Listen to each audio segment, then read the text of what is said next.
Greetings, fellow and future Star Citizens. Gray-headed gamer here, and welcome back to Not So Sober Saturday, a little show I put together to bring Star Citizen content creators, bring them on here, show them behind-the-scenes look, and let you guys ask some questions with exclamation point question in chat. Tonight, very special guest and co-host, Mr. FiendishFeather. How you doing, partner? Oh, you're muted. It's off to a great start. Nope. See, that's what I usually do. You just took my trick. I muted Skype and my headset. I didn't want to double. I didn't want to talk. You double muted. I double muted. Whoa. So you're an overachiever, my man. That's all there is to it. If you're gonna do it, you might as well do it right. Right on. Welcome everybody in chat. We are only 18 followers away from the 2,000 follower goal. If we hit that before the end of Not So Sober Saturday, which we're going to run till about 11:30-ish, maybe midnight, depending on how FiendishFeather feels. He's got a lot to do tomorrow, so if we hit that by then, we're going to do some serious giveaways for 2,000 followers. We're also going to do our subscriber-only giveaway tonight. If you'd like to get onto that exclamation point sub in chat, it's going to be for an LTI Buccaneer, and it's subscriber-only, so get your subscriptions in for that. It helps support the channel, and it gives giveaways. It gives giveaways. That doesn't make no damn sense. That's fine. It's close enough. Tonight's madness is brought to you by, guys, check this out. I bought it special for the show. It is Old Leg Humper. It's a porter. And I was actually walking out of the beer store when I saw Old Leg Humper. I said, I just got to get at least one bottle. It's got to be good if it's got a picture of an old Labrador Retriever and 3 sexy women's legs. And he's just staring at them like he's about to hump the legs. So, there you go. Well, what are you sipping on tonight, Mr. Feather? Some scotch. Some cheap scotch. Sadly. No scotch. All scotch is scotch. It's good scotch. Even if it's cheap scotch, it's good scotch. Fair enough. I don't drink liquor, so I couldn't tell you. I don't even know. I know some people are scotch drinkers, some are rye drinkers, some are. So scotch is yours. That's what you like. Scotch is mine. Yeah. Awesome. Good deal. So everyone, if you do not know who FiendishFeather, Money Shot's just subscribed. Thank you very much, Money Shot, for this subscription. And we have shortened the madness as far as my subscription alert. Me and Engineer is my modeler guy. He does all my animations for following and subscriptions and donations and all. And we went overboard. I had a whole damn song play and all kind of crazy stuff. Thank you very much for the subscription. Very much appreciated. Money Shot. Thank you, sir. So I have to say, I'm actually impressed by that animation. That's one of the best ones I've seen. This is like that was kind of cool. Right, I tell you, and with the if anyone donates, a beer fare comes out and you have to duck. If I yell duck, just duck down a little bit because it comes right over our heads. It's absolutely super fantastic. Oh, that gives them a reason to donate, don't it? Yes, and that's what they do. They do it just to interrupt and bring out the beer fare, and it's great. All donations and subscriptions go for bad guys. Mostly giveaways, Fiendish. I don't know if you know, but my show that's what I love to do is just giveaways. So we take, thank you for the host, Mr. Saurus. Appreciate it. Fast Vulture, thank you for the follow. We take most of the money collected, and I pay like Twitch Turbo and a couple of the little things, and then every single bit, 100% of what's left goes into just putting it back out into the community, giving away ships and gift cards and whatnot. That's really cool. So I'd be putting mine into better rendering hardware. Right, exactly. And that is why Mr. FiendishFeather is here tonight. He has put us, well, not alone. You are the lone CryEngine tech though for this, right? Yes, I do all the CryEngine work, and I do all of the editing work. Anything that's done in Premiere is done by me, and the initial sound work is also done by me. But the mixing and like the filtering is done by somebody else, somebody who is a professional sound engineer. Right on. But I don't care how much sound you got in there. You have the bulk load of work, and we're going to show you guys just to let everyone know what in the heck goes into making this. If you have not seen what we're talking about, it is Star Citizen Machinima, and you can type in exclamation point bulkheads into chat, and it will lead you to Bulkheads TV, and you can watch the bulkheads at your leisure. It is reminiscent of Red and Blue, right? A little bit. I mean, it's really hard to deny that any machinima that takes place, Right. particularly when your characters are wearing helmets, because you can't do facial animations with the current assets. So anytime there's a bobbing helmet, everyone is immediately going to jump to red versus blue. Right. But you know what though? That's not a bad thing because that was So fantastic. most people say the comparison to red versus blue is awesome. There are some people like, oh, it's a red versus blue ripoff, but those What? people No. are whatever. Yeah, that definitely not a ripoff, and not to mention yours is much. The fidelity, the animation. I can't wait to show you guys some screenshots of what goes into creating and animating this damn machinima because you guys know I work in CryEngine, but I do something totally different. All I do is a little bit of level design, and I drop assets that are stagnant, and then I walk around in game mode. So there is no animating, there is no VFX. What I do is basically easy as shit. Thank you for the follow. But you just gotta see. We'll show them. We'll get into that soon. You just, Mr. FiendishFeather, moved to my neck of the woods, correct? Yes, I just moved to well, not just. I moved last October, but I finally got a house here. But yeah, the wife discharged from the Air Force about a year after I discharged from the Navy, and we moved from Hawaii to Florida. Right on. How long did you live in Hawaii? 4.5-ish years. All right, someone me like me. Okay, I've lived in Florida my entire life. I've always dreamed of going to Hawaii. Is it Mhm. what is it all what it's cracked up to be? It's good to visit. If you go to Hawaii, I highly recommend you do not visit Oahu unless you're really interested on seeing the memorials like Punch Bowl National Cemetery or Pearl Harbor. If you want to visit Hawaii, I recommend going to Maui or the Big Island if you're really into nature. The Big Island's really good. The wife and I have been there multiple times for the volcano hikes and just all the nature stuff that's on the Big Island. You have to see the Big Island Right, if you're going right. to go to Hawaii. But if you like big city living and you want to go see Waikiki or any of that, go to Oahu. But if you really want to enjoy what Hawaii is all about, you have to visit Maui or the Big Island. Gotcha. Now, did you ever visit? There's a little place out there called Kamana Wanalea. I don't recall visiting that place. No. That's my only old man joke from that movie, Grumpy Old Men. He's talking to that young chick, and he goes, "Got a little island I'd like to take you to. It's called Come On, I Wanna Lay Ya." Nah, no, okay. Sorry, nope, nope. Uh, Goodness gracious. I apologize for my horrible jokes. They will not stop. Just letting you know. That's all right. The more alcohol, the funnier they get. Right on. Guys, don't forget exclamation point question in chat. Wait for the link to pop up. Click on the link and submit your questions in for Fiendish Feather, whether it has anything to do with CryEngine animation, bulkheads in general. Ask us personal questions.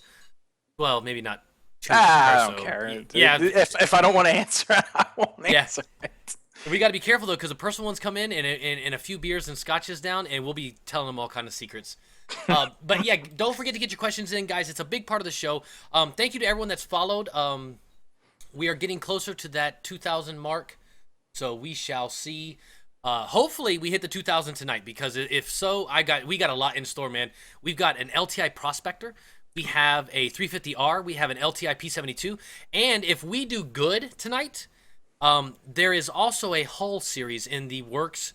I could possibly do a hull A also, which I believe is LTI. But that depends on how good the response is from the community, and we'll just have to see. But we will be doing a MISC hull C for subscribers only at 50 subscribers, and right now we're at 31 or 32. So 19 more subscribers, we're going to be giving away a big hull C, which is super awesome. I don't know if you're into the cargo ships, Fiend, but they are. My main ship. My main ship is my Idris P. That's my baby. I still kick myself for not getting an M, and back during the first 24-hour live stream when the M's first went on sale, I was like, who the hell is going to spend that much money on a spaceship? And then I turn around and pay more money for less ship, but I don't regret buying it. Right on. You know, I want to ride in yours if you don't mind. That's fine with me. You might have room, right? Oh yeah, well, of course, and especially when it launches in Crusader, and we could fly it into the planet and just respawn it later. It's fine. Sounds good. Even the PTU. See, I have a plan when the PTU, or not the PTU, sorry, the PU is in beta or alpha or whatever they're going to call it, before it goes live, and the punishment for death becomes what we want to call more permanent. My plan is to load up the Idris with as many people as we can, and one of their stretch goals was a black hole Yes. system. My plan is to load up the Idris, and I have two other buddies that I know that also have Idris. They're both Idris M's, but we're gonna load up those three Idri with as many people as we possibly can, and all three of them are going to fly into the black hole at the Beautiful. same time, and we're gonna stream it. And That's a goal. that is definitely a goal. It is the ultimate form of science in the Star Citizen universe. I can't find a sliver of badness with that suggestion.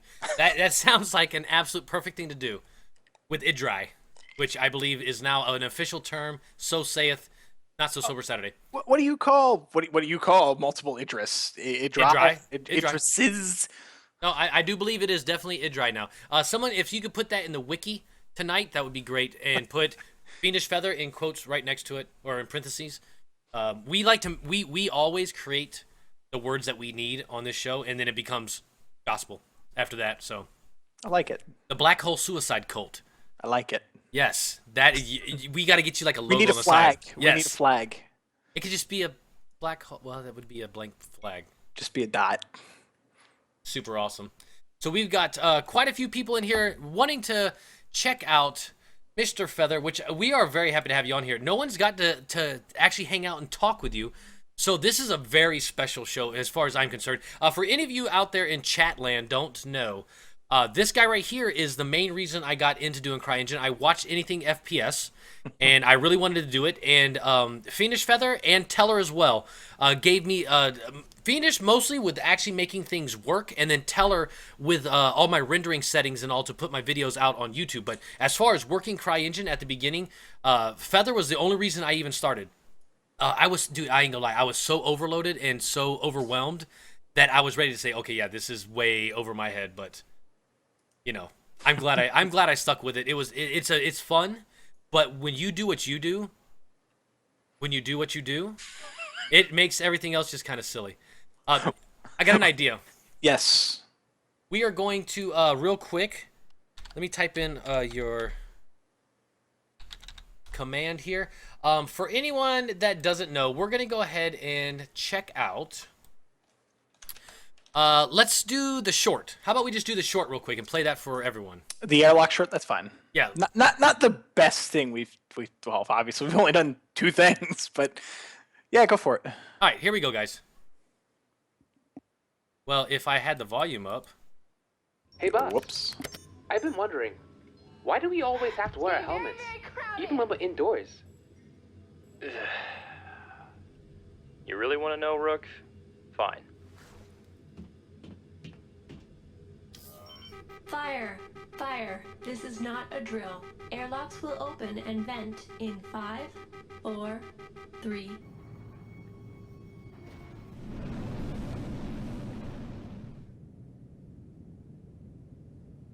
Yeah. Hey, Roger! Ha! That answer your question?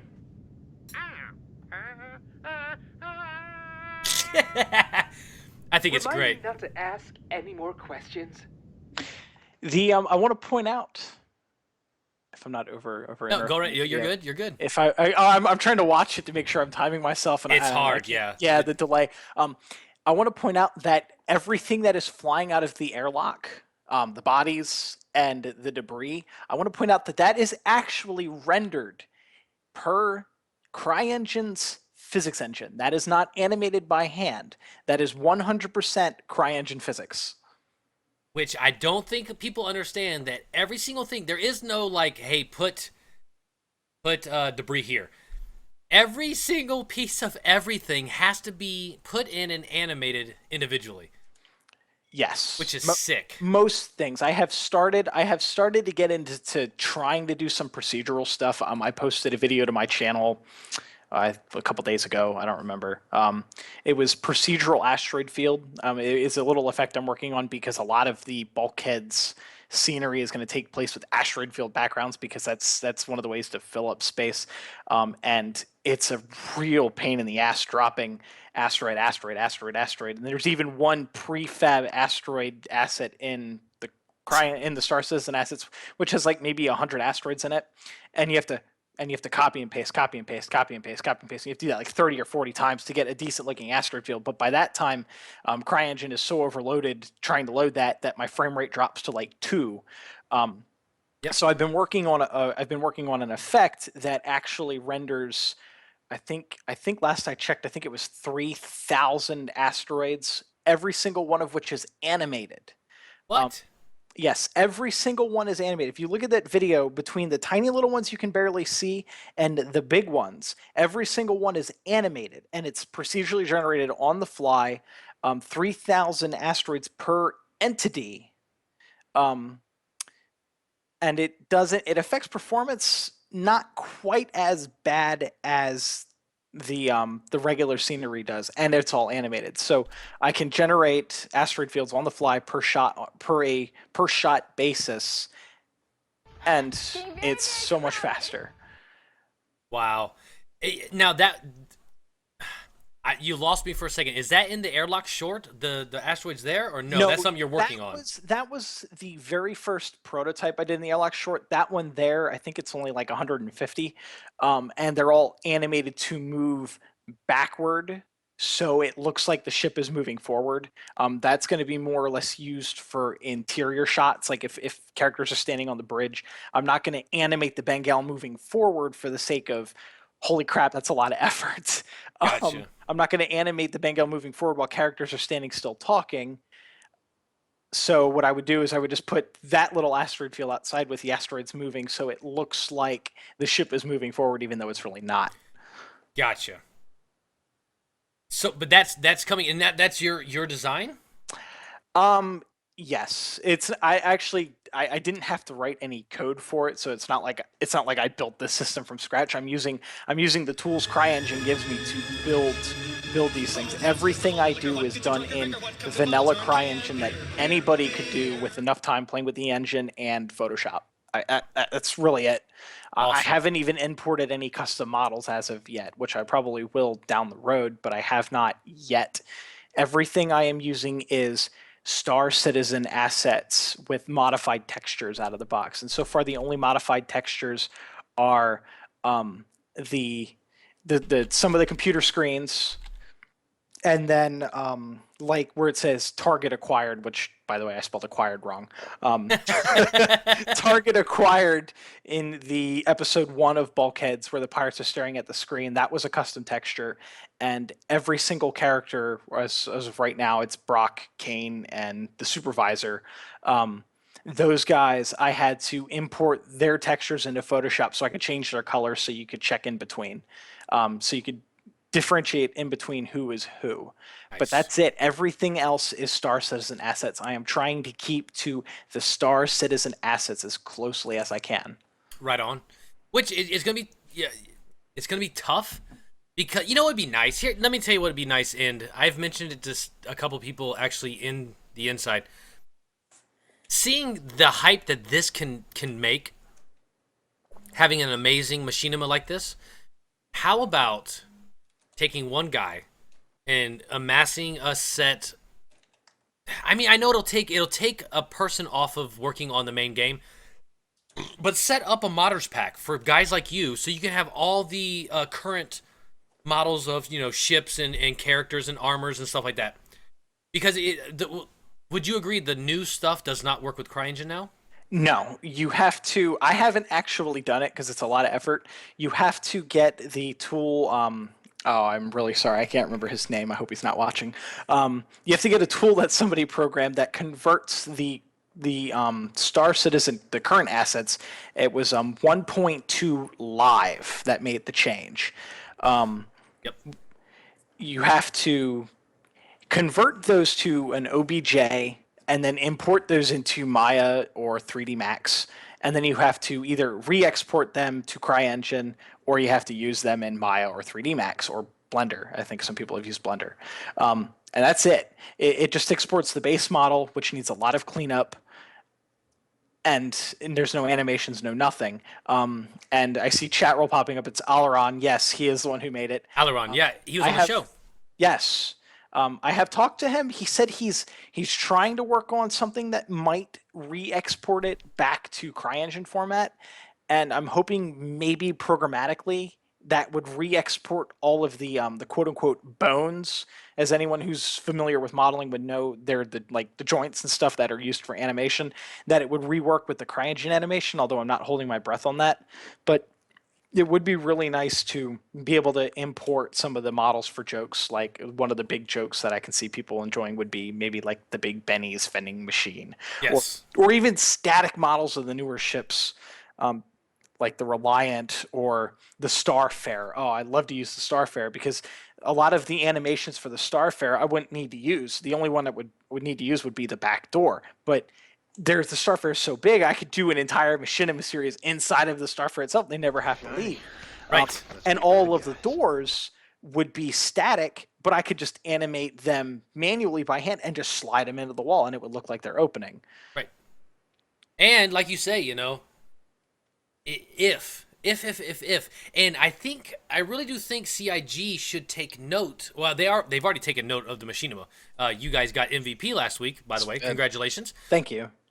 This right here is a marketing tool, a huge, ginormous marketing tool. What you're doing with old models and the old everything, you're making something that looks better, or I'll say as good, sometimes better than the commercials they released. So, I mean, it's one of those things where they need to look at it as like, holy shit, this is like an amazing marketing tool. Let's get this guy some help and get him some of the new stuff. Well, on that note, not to put any pressure on CIG because they're extremely busy making Star Citizen. Right. I've actually been told by CIG staff months ago that shortly after the new year, and that was back in 2015, and we're halfway through 2016, that they would look at maybe trying to compile what they would call a what was it, a modders toolkit or a creation Yes. kit build that would be uncompiled with DataForge. That's their new tool that I guess that they use to manage all the assets that also encrypts things that we can't use them. Yeah, that's what's crushing our dreams is DataForge. They've said, I've heard, they told me, they said they would work on releasing a build that isn't compiled with that, which I imagine would take a lot of effort because they'd have to manually go through and make sure they don't accidentally release Squadron 42 or anything like that, especially now that it's further along. But that was back, what was that? I think October of last year, maybe even I don't know, November last year. It was late last year, so I don't think we're going to see it anytime soon because they have a massive crunch. Well, actually, if you think about it, they're always in crunch. Right. But, you know, and especially right now, the switch, everything they've done here lately, switching over to persistence, that's really what has been really freezing them up as far as all hands on deck. I was talking to Underscore last night, and it's my assumption that once persistence works and it's in the code and it's ready to rock and roll, adding new things in and making it work with the working persistence is going to be a lot easier than changing everything and making persistence work the first time. So we should see a lot of things adding in faster, and I think also it may free up, you know, the time they may, you know, just maybe. But there again, they might be looking at, you know what, we want to do this for the creators, but we also have to make the game. So who knows, right? Well, one thing I've heard, and this was way back when I was I think I was a bug moderator while I was doing some CryEngine work. Back when I was a bug moderator for the RSI forums, back when bug reports were still forum posts, that the QA people have said that they can't even get a lot of the bugs worked out before Chris Roberts wants to drop in a new feature, which is kind of understandable given the scope of the project. It's, hey, as soon as you get this feature in, you need to get this feature in, you need to get this feature in, you need to get this feature in.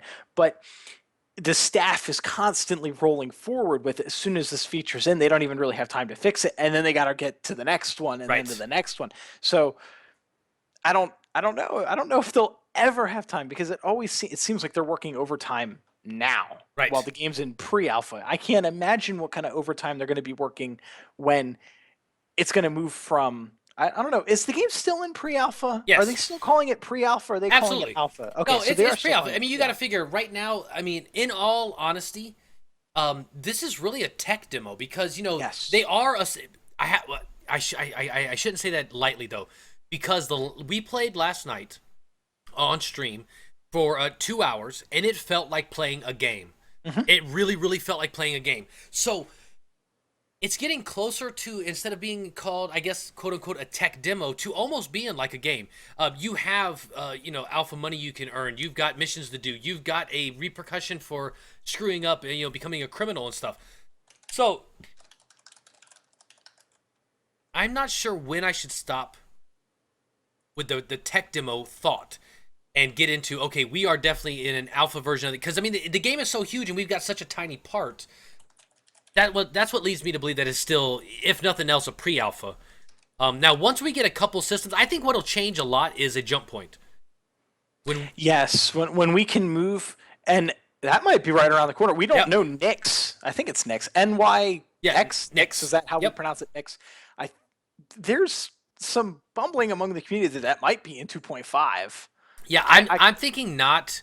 I know it's can't close. Imagine it's that close. Yeah. I mean, we've seen that Nix is entering its final stages, but just because the location is entering its final stages doesn't mean that the transition between Crusader and Nix is entering final stages. Because what's going to happen is CryEngine loads in levels. You have a level you load. When you load your hangar, you load the level called Hangar App, and it decides, and the level figures out which hangar you're in. When you load ArcCorp, you load an area. I think it's Galaxy Stanton Area 18. When you load Crusader, it used to be Galaxy Systems Crusader. Right. Now I think it's just DFM Crusader because they're kind of isolating Crusader into its own test bed. But when it comes down to it, you're going to have to change levels. There's going to be a loading of Crusader to Nix. I think when they add Nix in, if they add it in 2.5 or 2.6 or 3.0, whenever they add it in, I think it's going to be, hey, do you want to load into Crusader or do you want to load into Nix? Right. Because of the transition and the jump points and the mechanics involved and all that. Well, even Nix is going to add Nix. For Nix, you're going to need planetary landing. So the from Pupil to Planet that we've seen in their tech demo video, we're going to have to see as we're going to be able to do that in real time. Right. Omen, and no, the pirate spawn location is an actual space station that they're building. It is not Nix. But I thought I heard somewhere that they said they might even nestle it somewhere in an asteroid belt or something, but I don't think they're going to do that. They have talked in the Frankfurt office about procedural planets is progressing amazingly fast.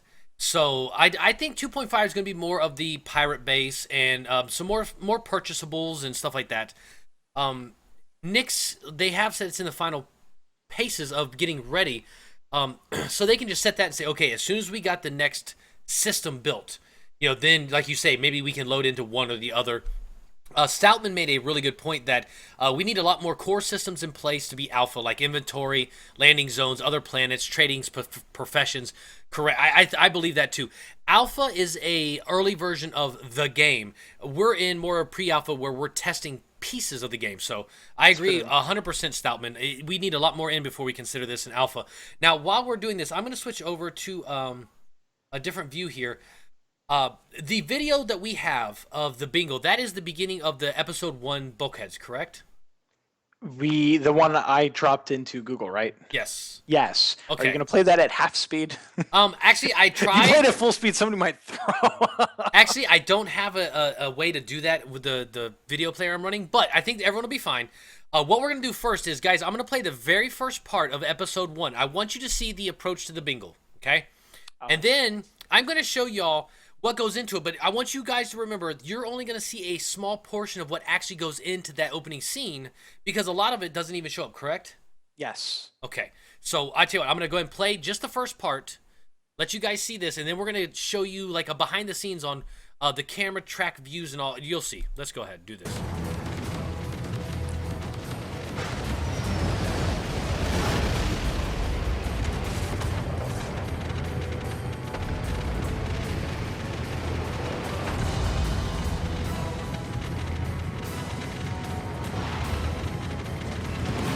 This opening scene is fucking epic. You know that, right?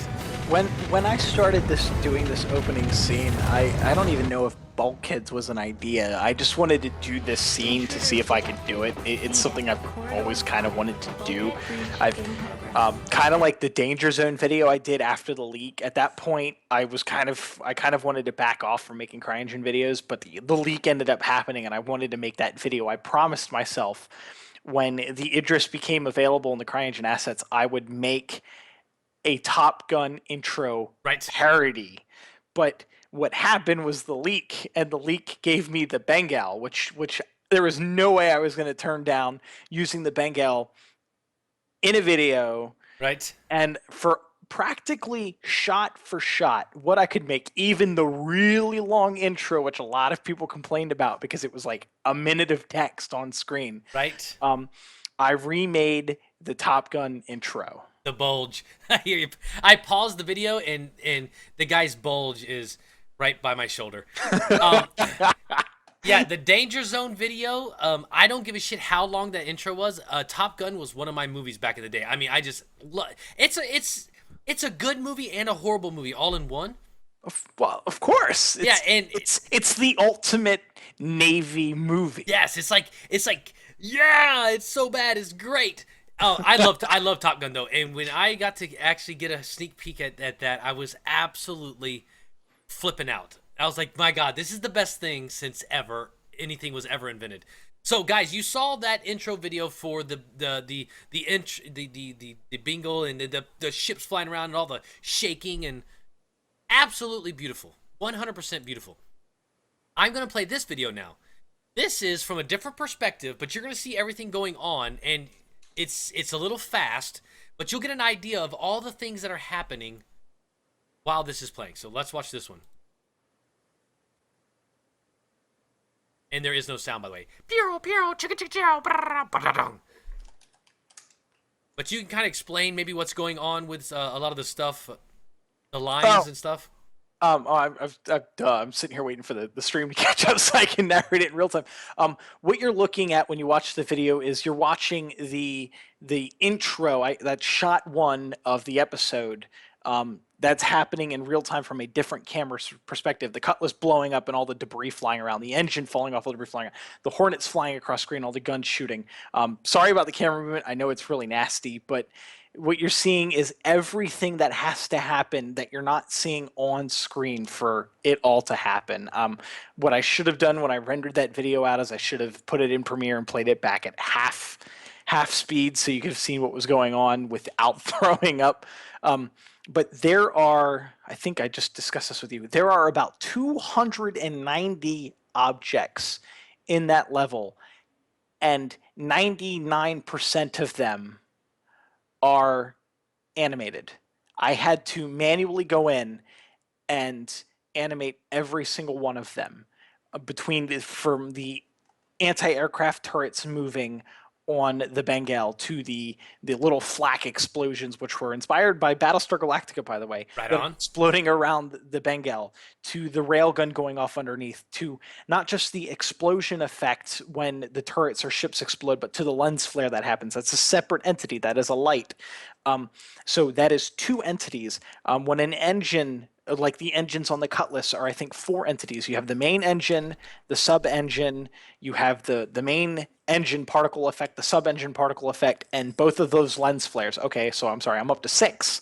And then you have the particle effect when it explodes, that's 7. You have the lens flare when it explodes, that's 8. And then you have the particle entity that emits debris when that engine explodes, that's 9. That is 9 entities for one Cutlass engine.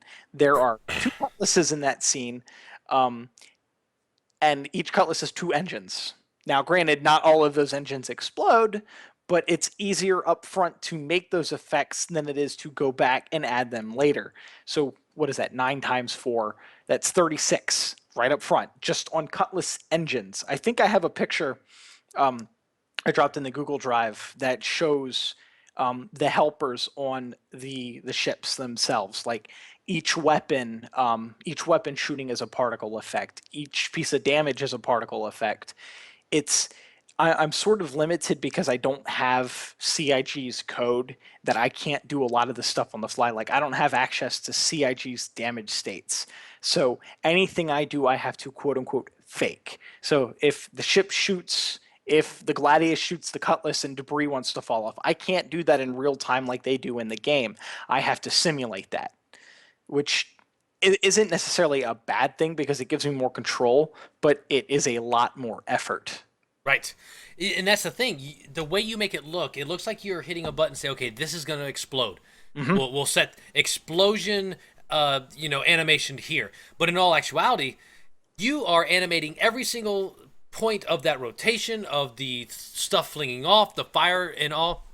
And Now a lot of that stuff, like the fire, that's a particle effect. So Right, I make right. a particle effect, and the particle engine, which ties into the physics engine, engine, handles a lot of that. Like the Cutlass, when it explodes and the debris flies off, that's a particle effect. I said, hey, take the damaged Cutlass model, because in the CryEngine assets there is at least in the older assets, there was a model which everything was together and a model which everything was broken. Right. They put the two models together and they would overlap them, and as pieces got damaged, they would mask the model and show the broken model.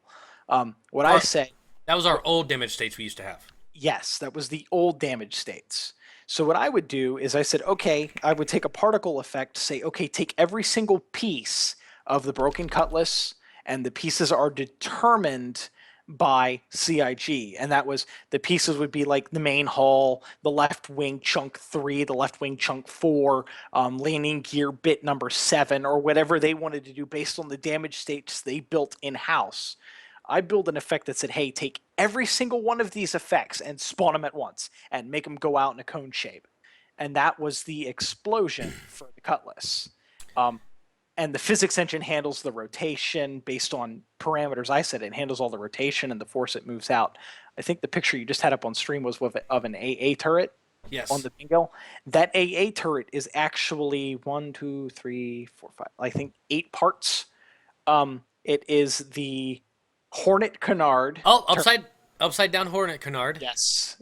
For anybody for his good eyes, it's actually an upside down Hornet Canard. It was the closest thing I could find that worked. It works perfect though. And then 2 of the Glenison tactical Gatling guns, which are both tied together, that little blue dot you see in the middle, which is called the tag point, and that's so I can rotate both of the turrets together, so it saves me a little bit of animation, so I only have to rotate one object instead of 2. And then each of those turrets has a particle effect so they can shoot.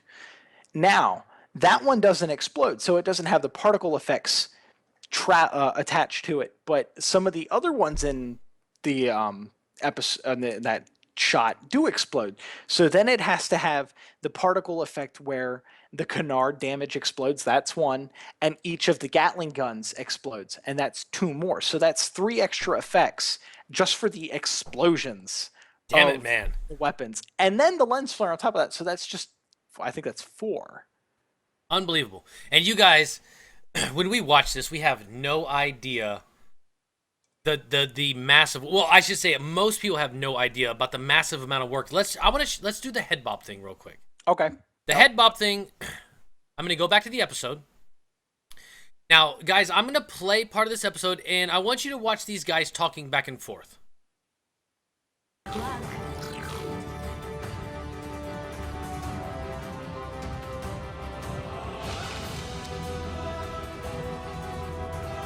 Okay, this is it, Brock. Are you ready? Hell yeah. But, what if they come through another door? You're joking, right? Well, I mean, what if they just want us to think that they're gonna break through this door, but they go use another one instead? Brock, Command just told us they were coming through this door. Just play that whole episode. I'll be right back. What if they're All wrong? right, go ahead. Or lying? Are you serious? Yeah, you are. Okay, Brock, why? Why would Command lie to us? I don't know. Maybe they're working with the pirates. But there are Command. That's what they'd want you to think if they were pirates. Okay, Brock, listen to me. And listen to me real good. Command are not pirates. They're not against us, and they did not intentionally lose your laundry last Thursday, They definitely didn't try to assassinate you by planting a chicken bone in your soup last night. Now please, we're about to be attacked. If we could just concentrate on that door there for just like 1 single minute. Okay, but it goes past that, doesn't it, Kane? Think about it and add everything together. First, there's the crew. Look at us! The cooks poisoned us half to death with salmonella the other day. And then remember when someone accidentally turned off the barriers on the flight deck and Jake and Trevor got blown into space? It's madness.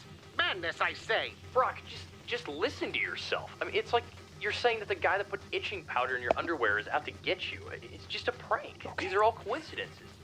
Maybe just a bit of bad luck or something. But, I mean, what about that time that shipment of avocados fell over on Jerry? I can't tell in real time where's it at. It's when they're face-to-face chatting. Oh, they're still chatting? Yes. Two grunts. All right, guys. I So forgot with how this, long that was. yeah. So if you notice, this is the section I want us to focus on. Those guys talking back and forth.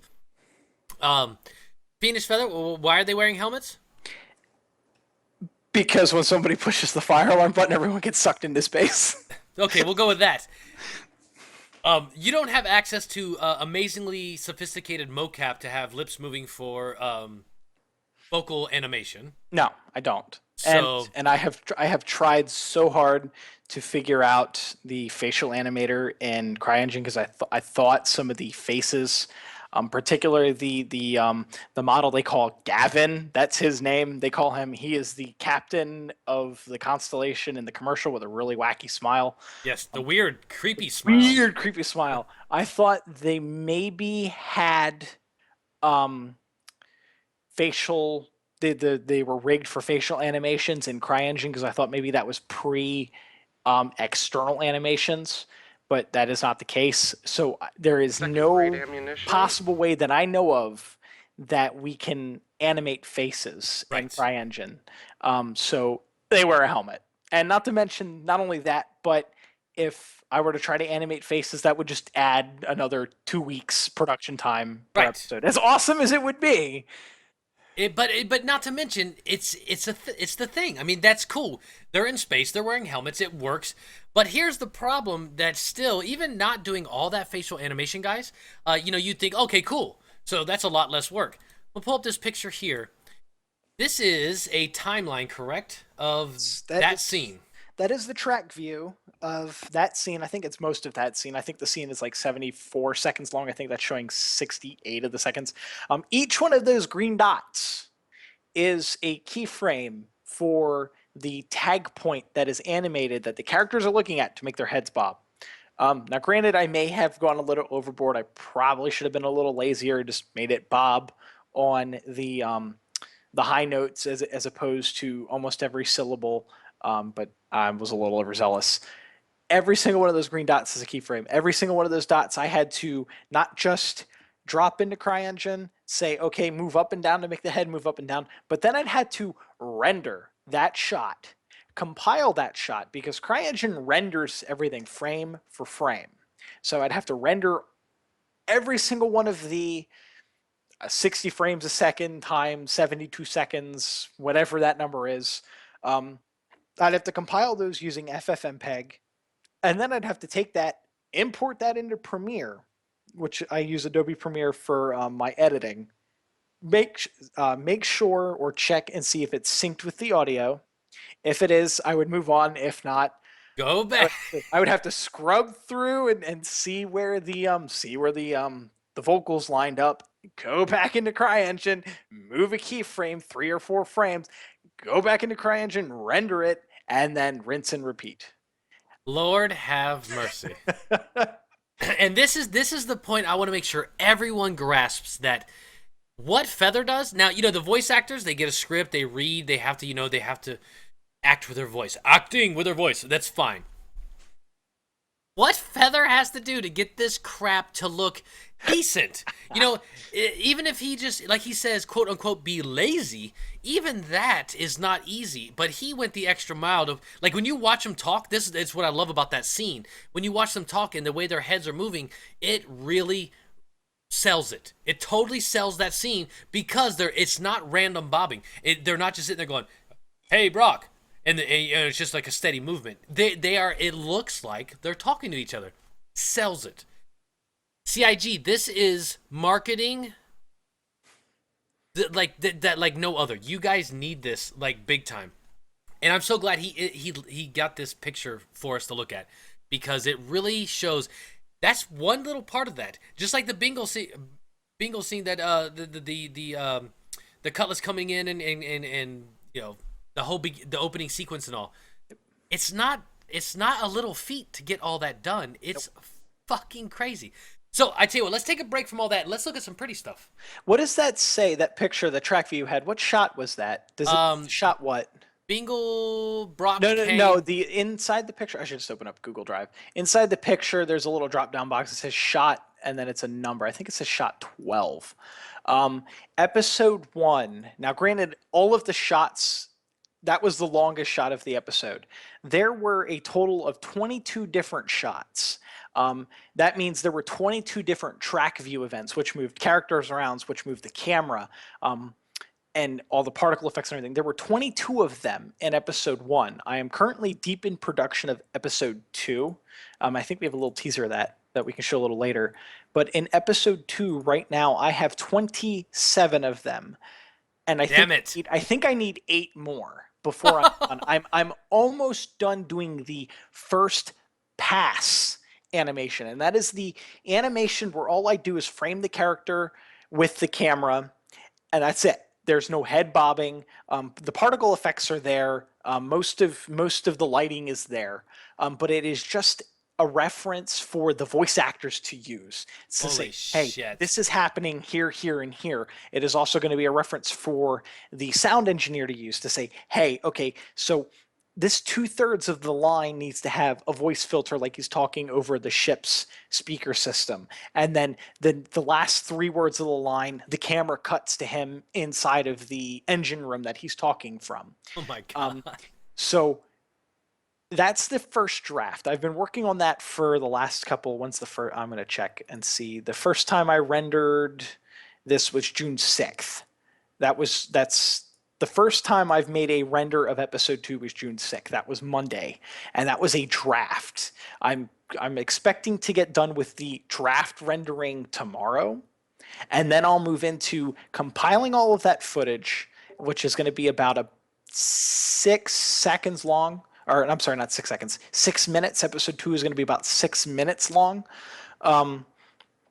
I compile all of that, give it to the voice actors so they know what's what. They're going to record the voices. Then the voices go to the sound engineer who cuts the best takes of each reading, because they're going to read the script like 4 or 5 times. I get the audio back. Then I need to plug all of that into Premiere so I can start syncing. So some of the cuts are going to get shorter. Some of the cuts are going to get longer. Then once everything's synced up and I get a cut that I'm happy with, then I go back and start adding sound effects.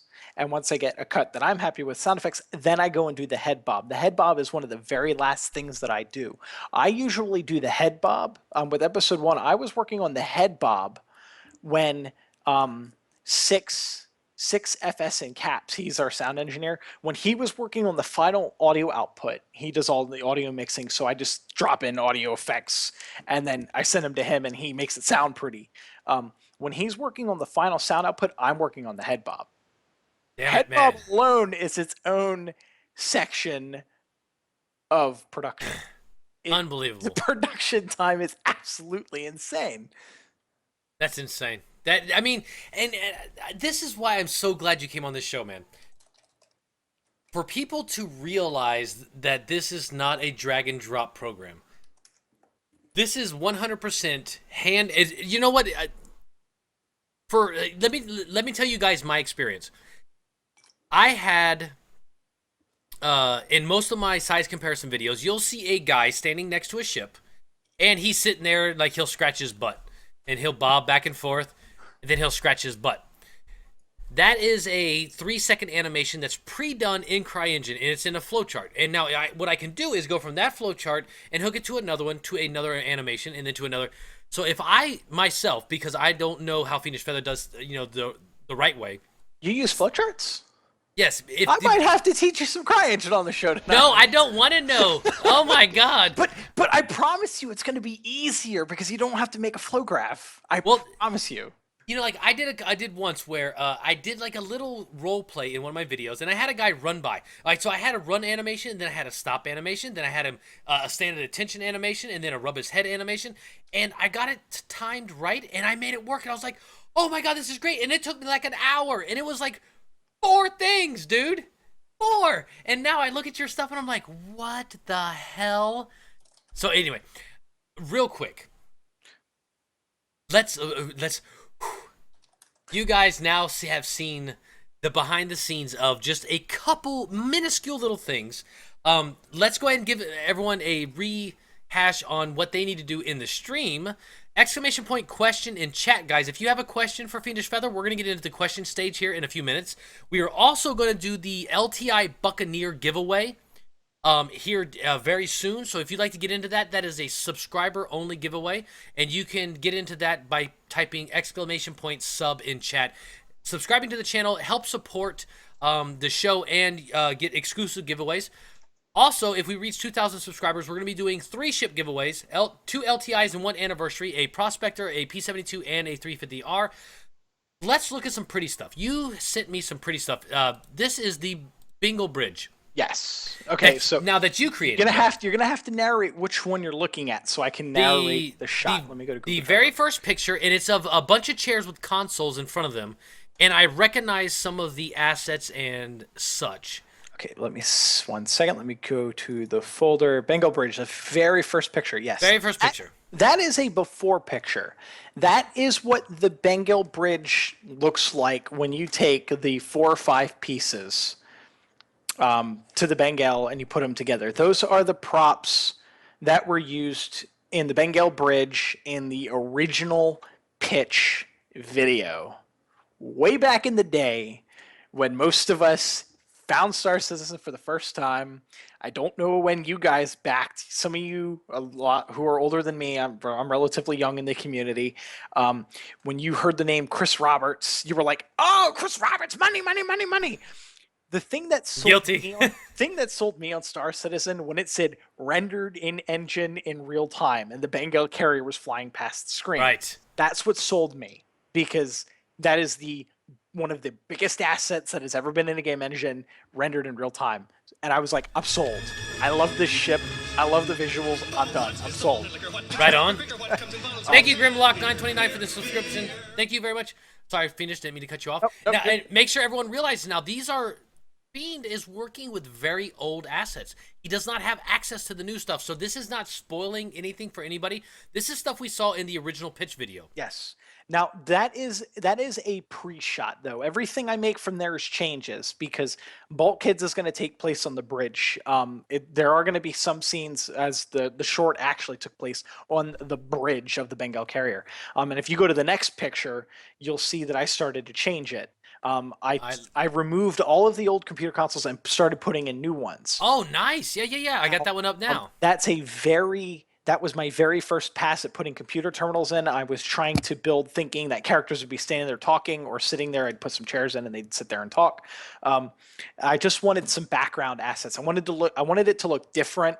Most importantly, I wanted all of the assets that I'd be using to be using PBR, and the very simply broken down version of PBR is a blend layer in CryEngine, which lets you make things dirty.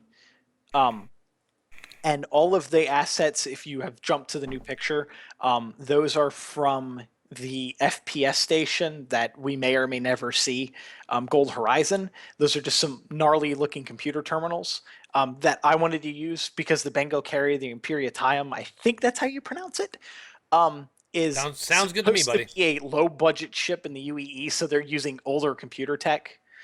So it works perfectly.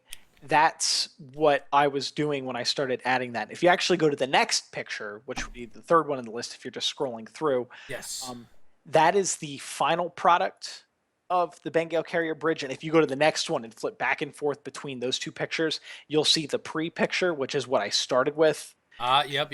the picture of what I ended up with. Nice. I don't even think that's quite the final because I think I tweaked the lens flares a little bit and I tweaked the lighting a little bit to make it a little bit more cinematic feeling. Right on.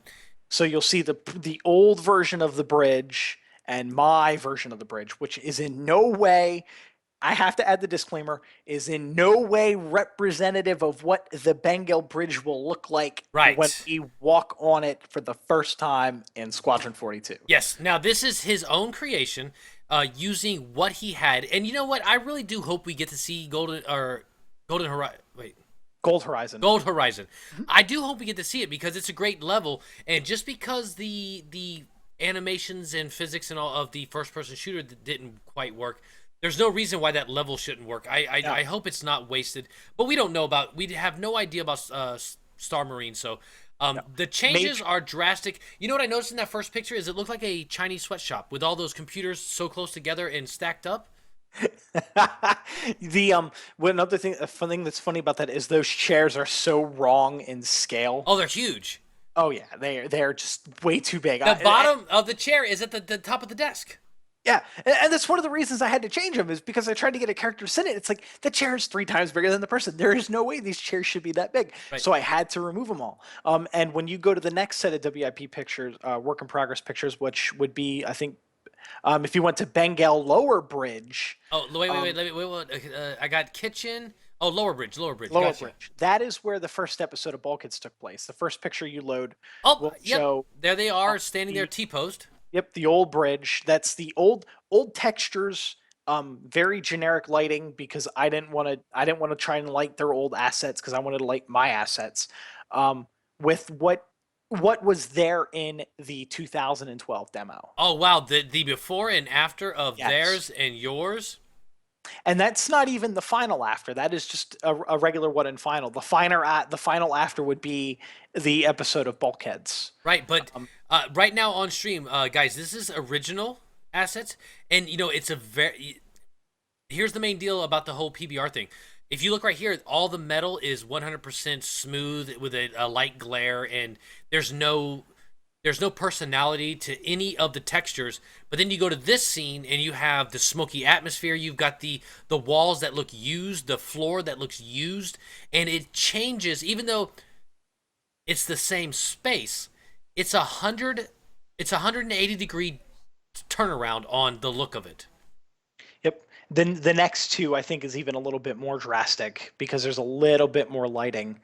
When it's facing the forward, you'll see the old consoles, and I think one of those consoles was actually animated to say like enemy detected. That's actually used in the in the 2012 demo.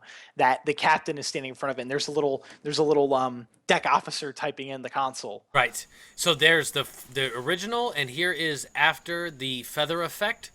Yes, 100% better. Absolutely beautiful. And that's the deal, guys. Is like we've been saying 100 times. He began with what they had, and he worked with what he has. And the difference is this is the original, and this is the feathered version. Absolutely stunning difference, my man. Absolutely stunning. Thank you. All right, so let's see what else do we have here. We have the kitchen. The kitchen episode. There is a huge chunk of episode 2 in the kitchen now. The pictures in the kitchen folder are a little out of order, so be sure you open up the middle one first. Damn it, I didn't. That's the unlit version. Okay, here's the unlit version, guys. Ignore the first picture I opened. And then if you scroll to the right, you'll see the work in progress version. That was the first pass I did on lighting and particle effects and all of that. Right on. And then if you go to the first picture, that is the more finalized version of the lighting, the particle effects, some of the decals. Some of the particle effects you won't see unless you watch it animated. Unfortunately, I don't think I rendered it out. Maybe I did. If I did, I'll show you. Check my YouTube channel. I went as far as I love attention to detail. Whether it's the right detail or the wrong detail is totally up to the viewer. But the sink, you see, if you're looking at the final picture, you'll see Kane and Brock. Kane, being Kane, is sitting on the counter watching Brock sweep. Yes. When the camera moves into that scene in episode 2, the camera is going to pan in as a transition from what's going on before it. and the sink that it pans in, the sink will be dripping. You'll see a You water got water drops, don't you? actually be dripping. Now, I need to give a shout out to Ilphonic, because let me tell you, Ilphonic's particle effects that I have gone through, and what I'll do is I'll break down particle effects to save myself a lot of time from making my own. I'll take like 3 or 4 particle effects and take the best chunks of the particle effects and combine them to make my own. Right on. Ilphonic has made some of the prettiest particle effects that I have seen in the Star Citizen assets, period. Nice. They have really done a wonderful job at making the particle effects. Well, this is awesome here. So this is an unlit, just base level here, and then if I just go over to this one, because it goes from the beginning to the finished product, the lighting is everything. Yes, I mean, lighting is the most important thing that you can do, and it's everything from not just the lighting that casts shadows to the ambient lighting that's going on in the corners, just to give things a little bit of extra color, but even the lens flares that the lights, all the fluorescent lights have, and every single light. I'm doing it not only because, I'm sorry, there's a little bit of J.J. Abrams in me. I love lens flares. But CIG also seems to love lens flares. So I want to kind of hold true to that thing. I mean, CIG has gone as far as rewriting the particle engine of CryEngine so they could attach lens flares to particles, which isn't something you can do in base CryEngine. And people wonder why they're taking so damn long. Everyone needs to realize they're rebuilding CryEngine. They are essentially. I can't really think of many lines of code of CryEngine that they probably haven't touched. Yeah. For example, CryEngine out of the box comes with a thing called destructible objects and destructible props. Like beer can. You shoot the beer can explodes. That's a destructible object. CryEngine, not CryEngine, CIG and Ilphonic have gone as far as building their own lines of code to make their own versions of those entities to behave on the way that they want them to behave. They don't want to say, okay, well, this is the way CryEngine wants to do it. No, if they don't like it, they're going to change it, and that's the way it is. Right. And they have some of the best CryEngine people right now working for them in Frankfurt. So they do. There you go. Do. I mean, shit. We have some of the top CryEngine guys. All right, so what do you want to see? Bingo, reskin, bug outs. What do you want to go to next? Bug outs should be saved for when people want to laugh. You can go to the reskin. The reskin only has 2 pictures in it. It's showing the old Bengal carrier from the pitch video is the second picture, and then my version that I went through and reskinned from scratch. Cool deal. The only thing I haven't changed is the decals, but those require me to open up Photoshop, and I don't want to change those just yet until I figure out some good jokes. Right on. Put on the decals, but it shows the original and then mine. And wow. that took about 3 days to reskin and get right. And I don't think I'm still not done. I still have to, I've done most of the hangar deck, which I had to redo for the Danger Zone video. But sadly, after I did the Danger Zone video, that was like a really good reskin. I really wish I had that old video. I deleted all of my CryEngine assets when I walked away from the community for a little bit. And I really regret it because there were so many hours of work. Right. But I had to go in and reskin the hangar, and I had to reskin the exterior. And the exterior alone took about 3 days. The hangar took about a day because I had in mind what I wanted the final creation to be. The exterior took about 3 days to do. Because there are so many different textures that are done on the exterior, and you have to try and get them right because you can't just take another texture and slap it in, slap it out, slap it in, slap it out.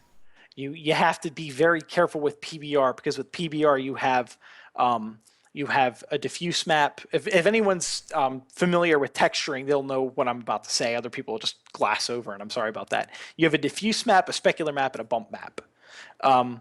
And then if you use the PBR, you have a blend layer, you have a second diffuse layer, and you have a second bump map. So that's 6 textures if there are no decals. If you have decals, that's 7.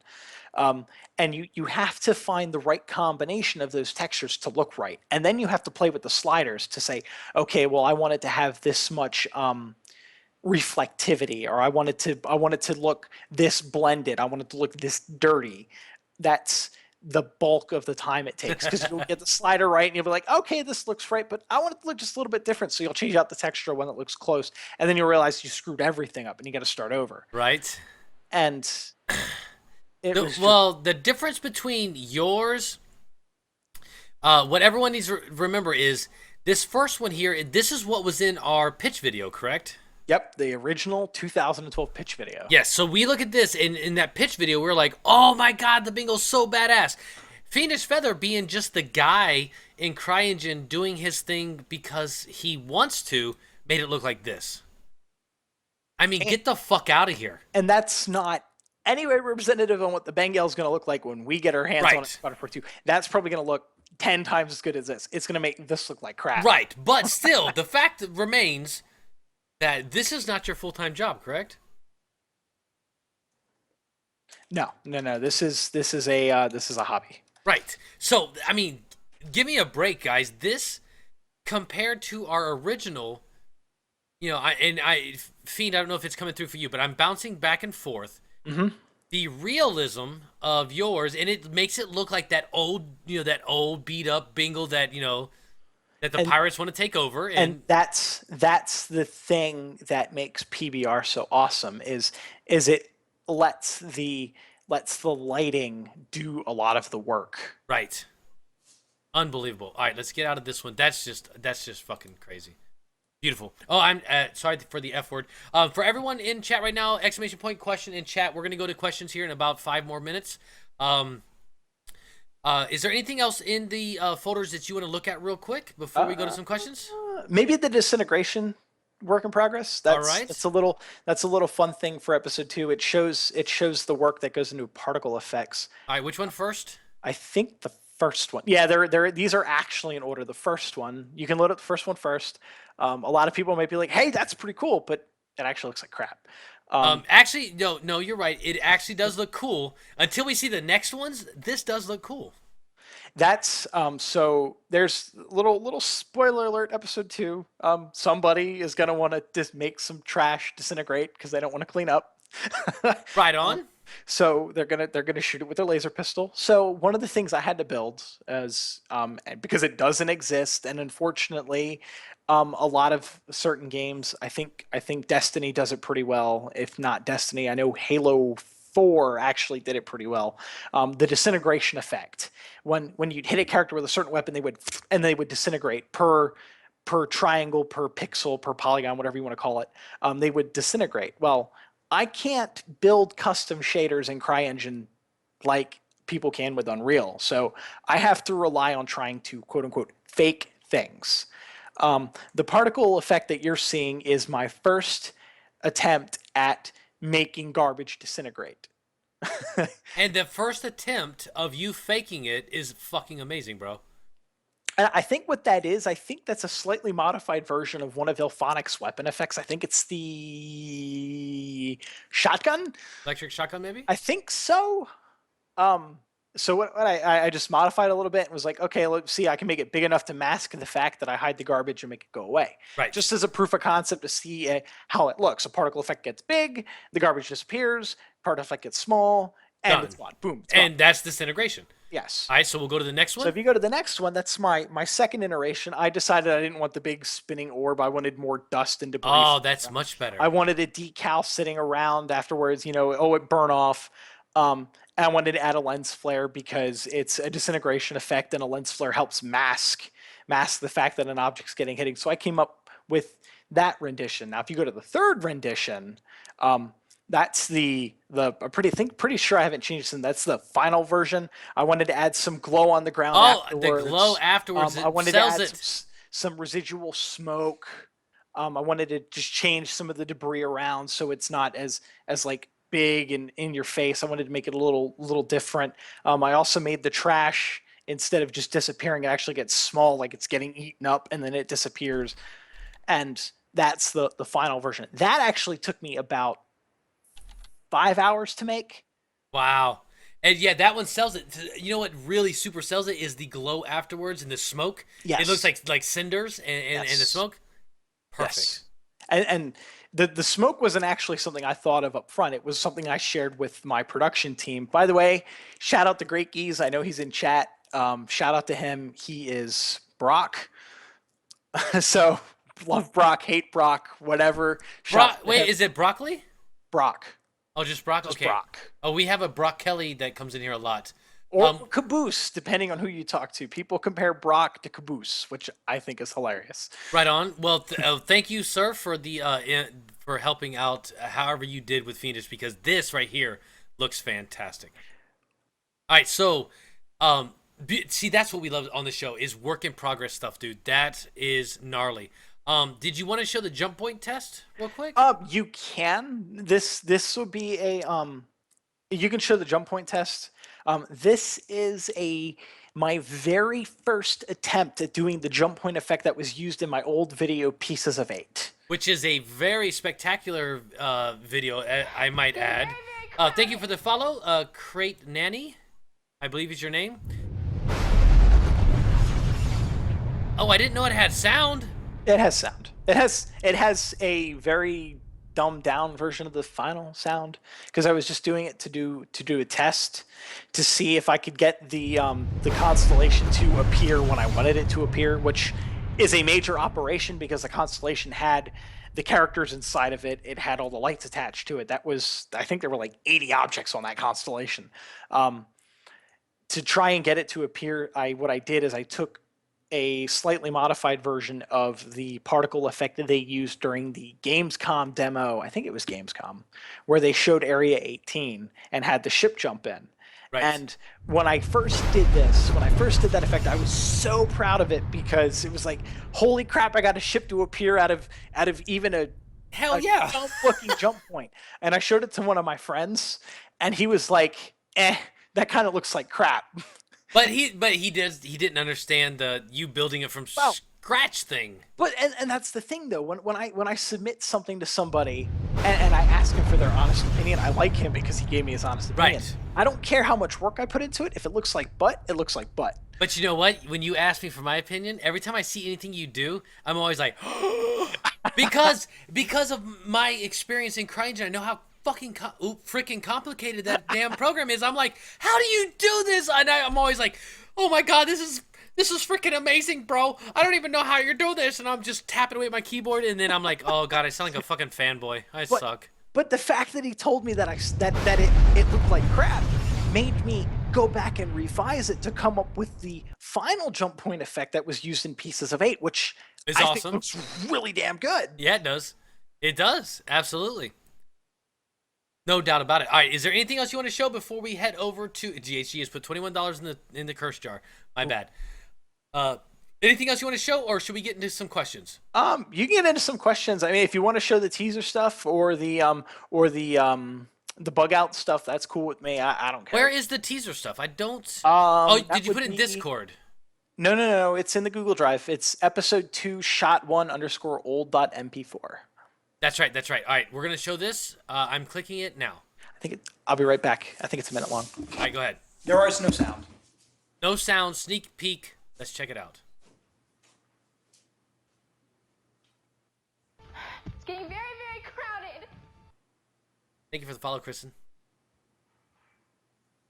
Oh, that's nice. Oh, I like the light on the side of the ship that's stagnant next to the house.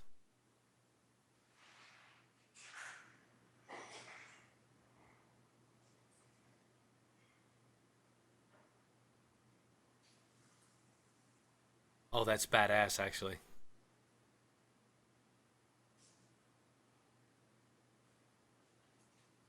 So in the first episode, we saw where the pirates were going to attack the Bingle, and I guess that is the lead up to the pirates. I'm going to go ahead and play it one more time while you're here. I guess this is the lead up to the pirates attacking the Bingle, I'm guessing? Episode 2 will be the lead up to the pirates attacking the Bengal. It is the it will be a lot of it'll explain it is. All right. Well, here let me give you a quick what GHG likes about this.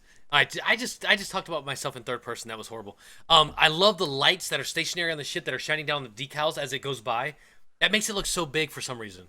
Yes. And then coming up to the pirate ship, and then right before it enters the cockpit, how the rotation, and then everything gets to where you're, being in space, especially terrestrial beings like us, seeing things sideways screws us up. When Yes. I'm EVA, when I'm in Covalex, I know Covalex.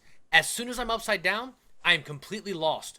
And all I have to do is rotate myself, and the floor is beneath me, and the roof is above me, and I know where I'm at.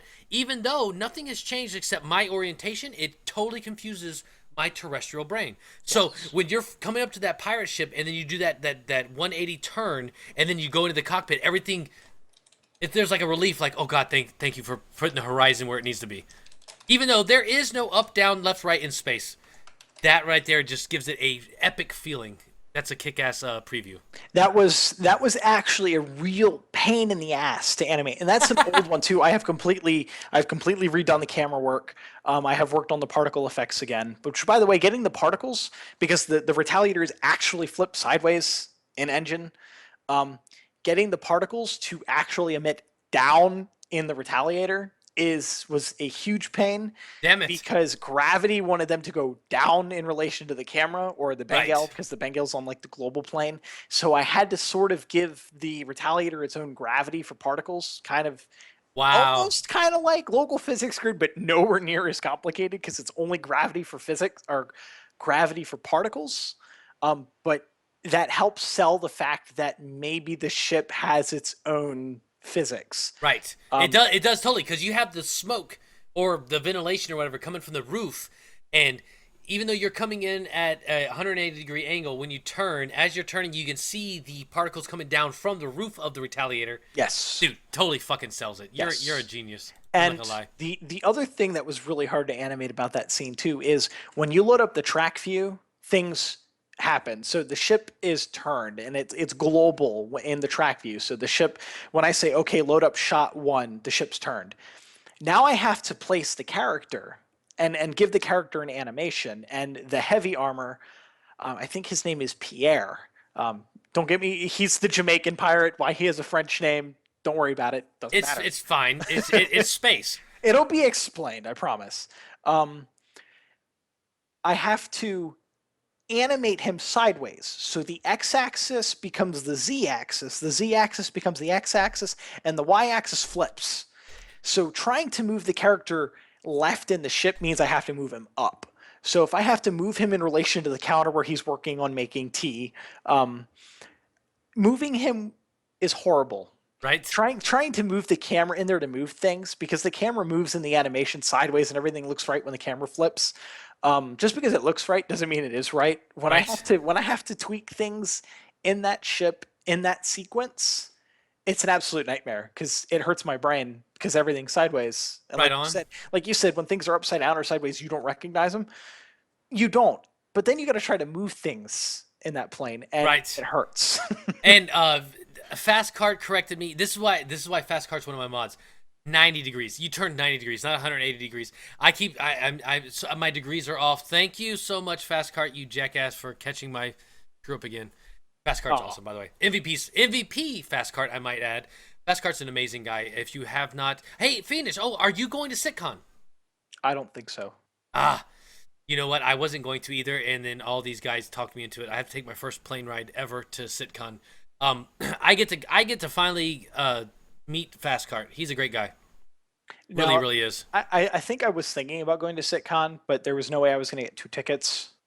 Yeah, So- it was tough. It was tough for me to get my wife and myself tickets. She was a subscriber at the time. Mm-hmm.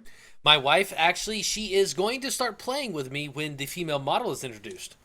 So we're going to do that. Ooh, speaking of female model, actually, that's a Yes. very good segue. Go to the bug outs folder. Oh God. Oh, hold on.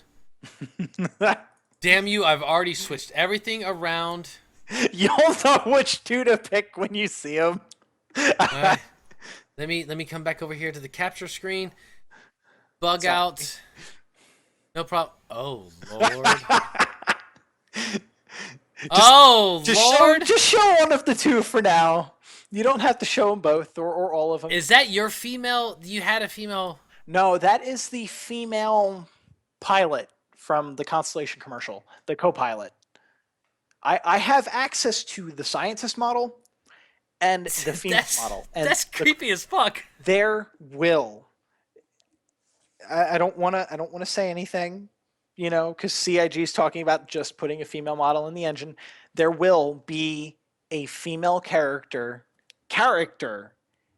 not just a computer voice. There will be a female character in Bulkheads at some point down the road. Nice.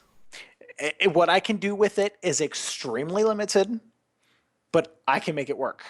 Right on. I'm going through your bug out pictures right now. Oh, you're actually showing them on stream? Yeah, I'm just clicking through them.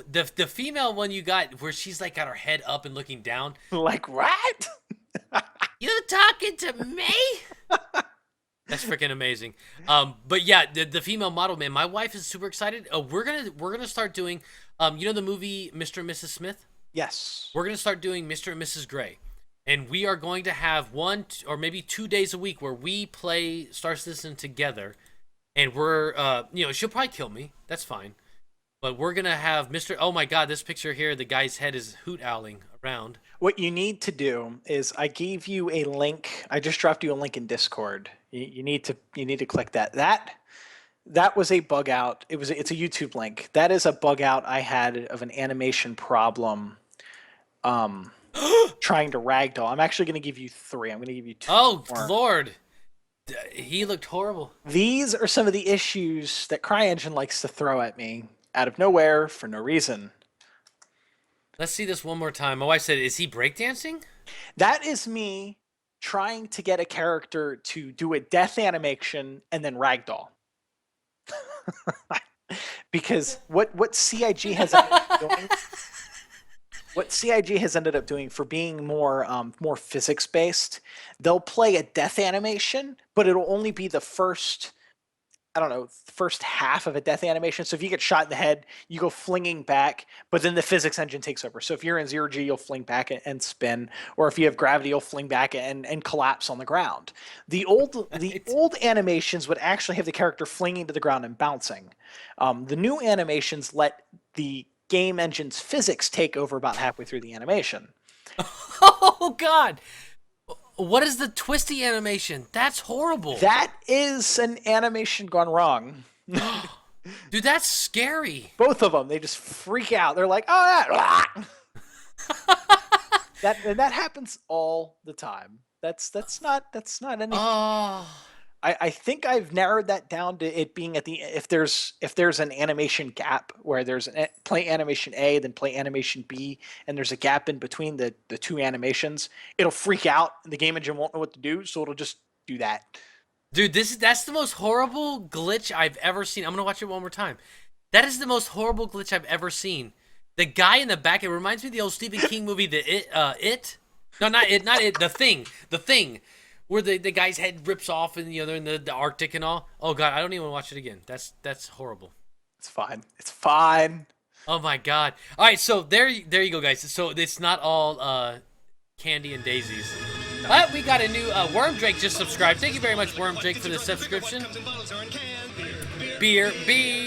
Thank you very much. And speaking of beers, let's go ahead and grab another one. Fiendish, this last one I had was a sweet milk stout from Left Handed Brewery. Mr. Underscore, who now works for Austin CIG, he suggested Left Handed Brewery to me, and it is absolutely amazing. I'm not gonna lie. I just had a sweet milk stout from somebody. I can't remember. Maybe it was left-handed. A couple days ago, my aunt-in-law, I guess you want to call her, my wife's aunt. Right. She'll bring beer down when she comes down from South Carolina, and it was a sweet milk stout, and it was really good. It was really smooth, and it just the hints of sweets where it wasn't too much of like a dessert beer, but it was really good. Yes, and that one was, I have to say, the leg humper that we had at the beginning of the stream was very good. That's a porter.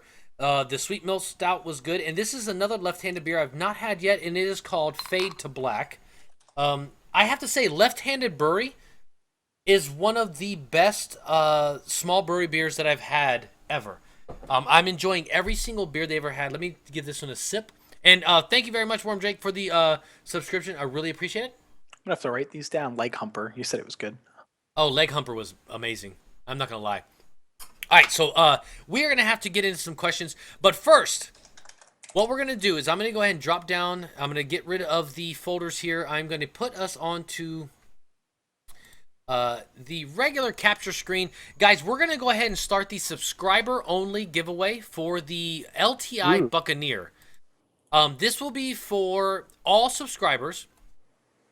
It is going to be keywords. So if you are a gold member, you're automatically entered into the giveaway. All other subscribers are going to have to enter.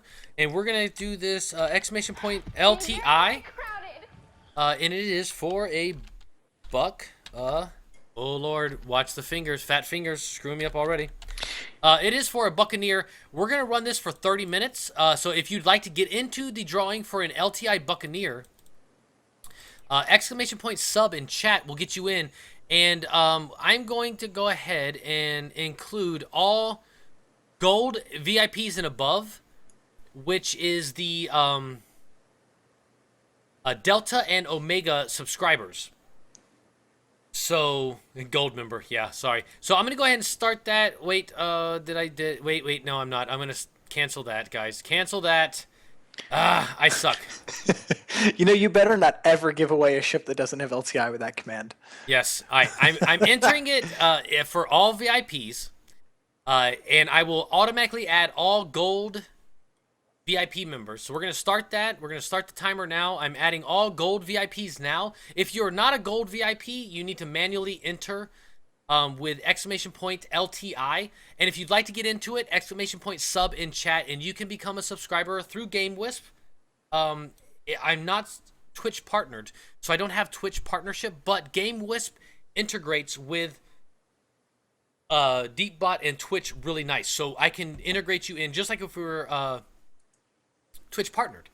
So there you go, guys. It has started now for only for VIPs. So if you are a VIP, get into that now, and we will pick our winner in 30 minutes. You have 30 minutes if you'd like to become a subscriber. Feel free. All money goes towards the stream and giveaways. I don't pocket.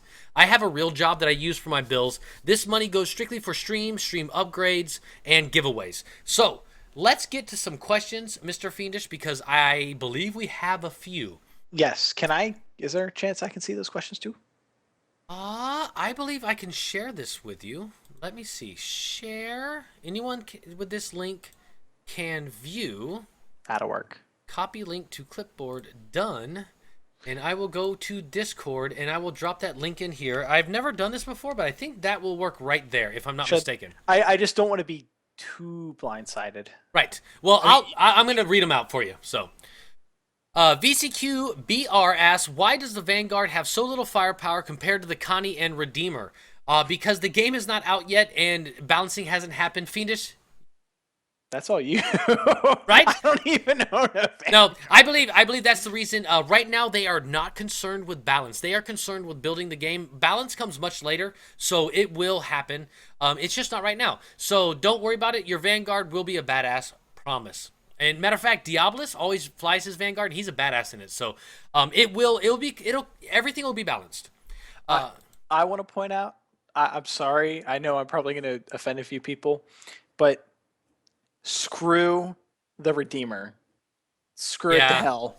I'm sorry. Like, they put a lot of effort into the ship, and it actually, like, if you look at the model, it is a very detailed model, but it does not belong in the Star Citizen universe, in my opinion. It does not look like it belongs in the Star Citizen universe, and that's not any of their fault. It's the fault of the TNGS, because the community did not have to follow the standards that the CIG has set in place for each ship manufacturer.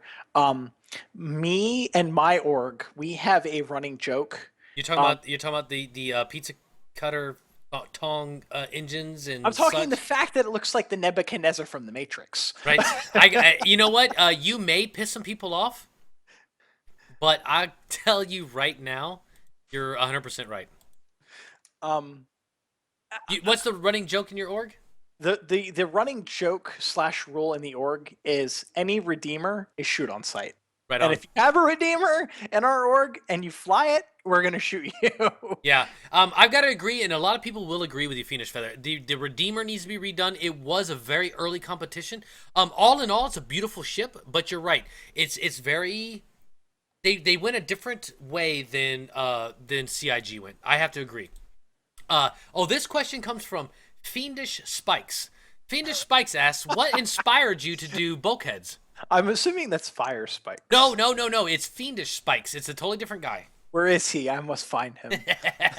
And that's his spiel. Is he'll come up with all kind of different names. The original. You know what? To be honest, like I'm trying to think about it. I don't know where the idea to do the original, and when I say original, I mean the crab attacking original Bulkheads trailer.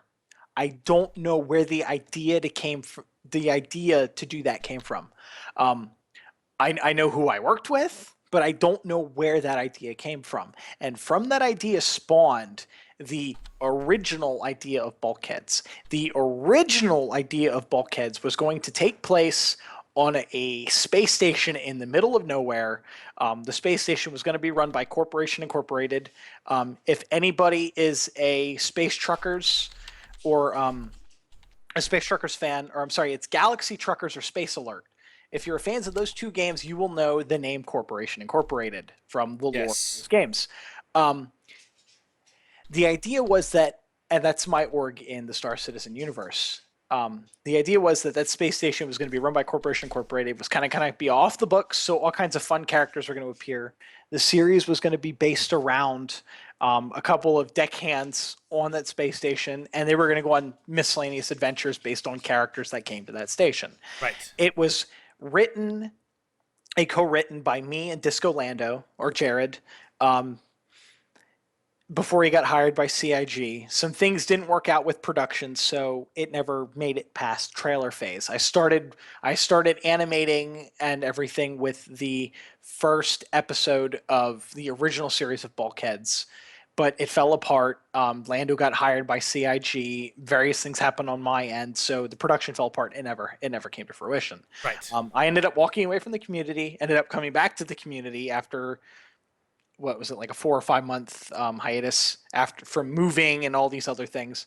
And then I did the Bulkheads trailer 2.0, which was the parody of the Meet the Old Man trailer with Mark Hamill, where Right. the camera zooms in on the Idris and he's like, "Gentlemen, fire her up."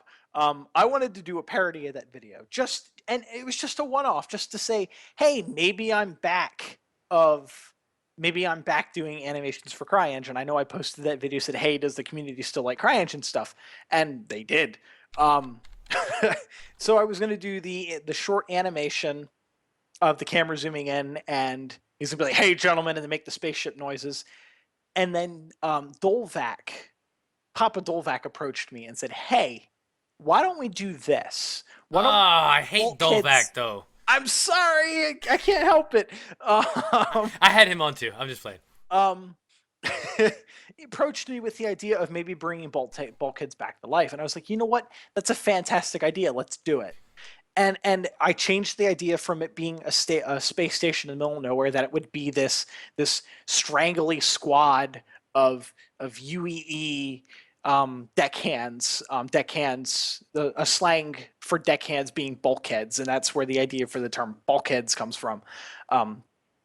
And it's going to take place on this Bengal carrier, and the Bengal carrier is a perfect place to stage a machinima series because I can jump around from planet to planet at a moment's notice because the ship has a quantum drive and a jump drive and all that. So it's much better than doing the space station. It's a completely new set of writers. I mean, shout out to I'm sorry, I have so many drinks in my system. I have to go to Discord to look. Hey, no worries, bro. That's the nature of the game on this show. Freaking from INN, we have Eris, Stormy, and Paul Shelley. I think the Astro Pub, I think, is actually in here in chat. Oh, yeah, that guy. The three writers right now for Bulkheads, with of course input from me and Dolvac for writing. And let me tell you what, Eris is a very talented writer so Yes. far. His fan fiction is awesome. Yes. Yes, it is. There are some fan fictions that I have actually read, and I'm not a huge fan of reading fan fiction anyway. I just don't like to sit at the computer and read. But there are some fan fictions from both Stormy and Eris that I have read through INN that are just absolutely drew me in. Yep. And they're now they're writing bulkheads, so Right on. it's big thumbs up. But the original inspiration, I really don't know where it came from. The switch from a Bandily crew getting attacked by space crabs over to UEE on a Bengal carrier, I know where that came from, but I don't know where the original idea came from. So Fiendish Spikes, I'm sorry, I can't actually answer your question even with that 5-minute ramble. Right, but you know what? The original with the classic space crab on the head and stuff, that was beautiful.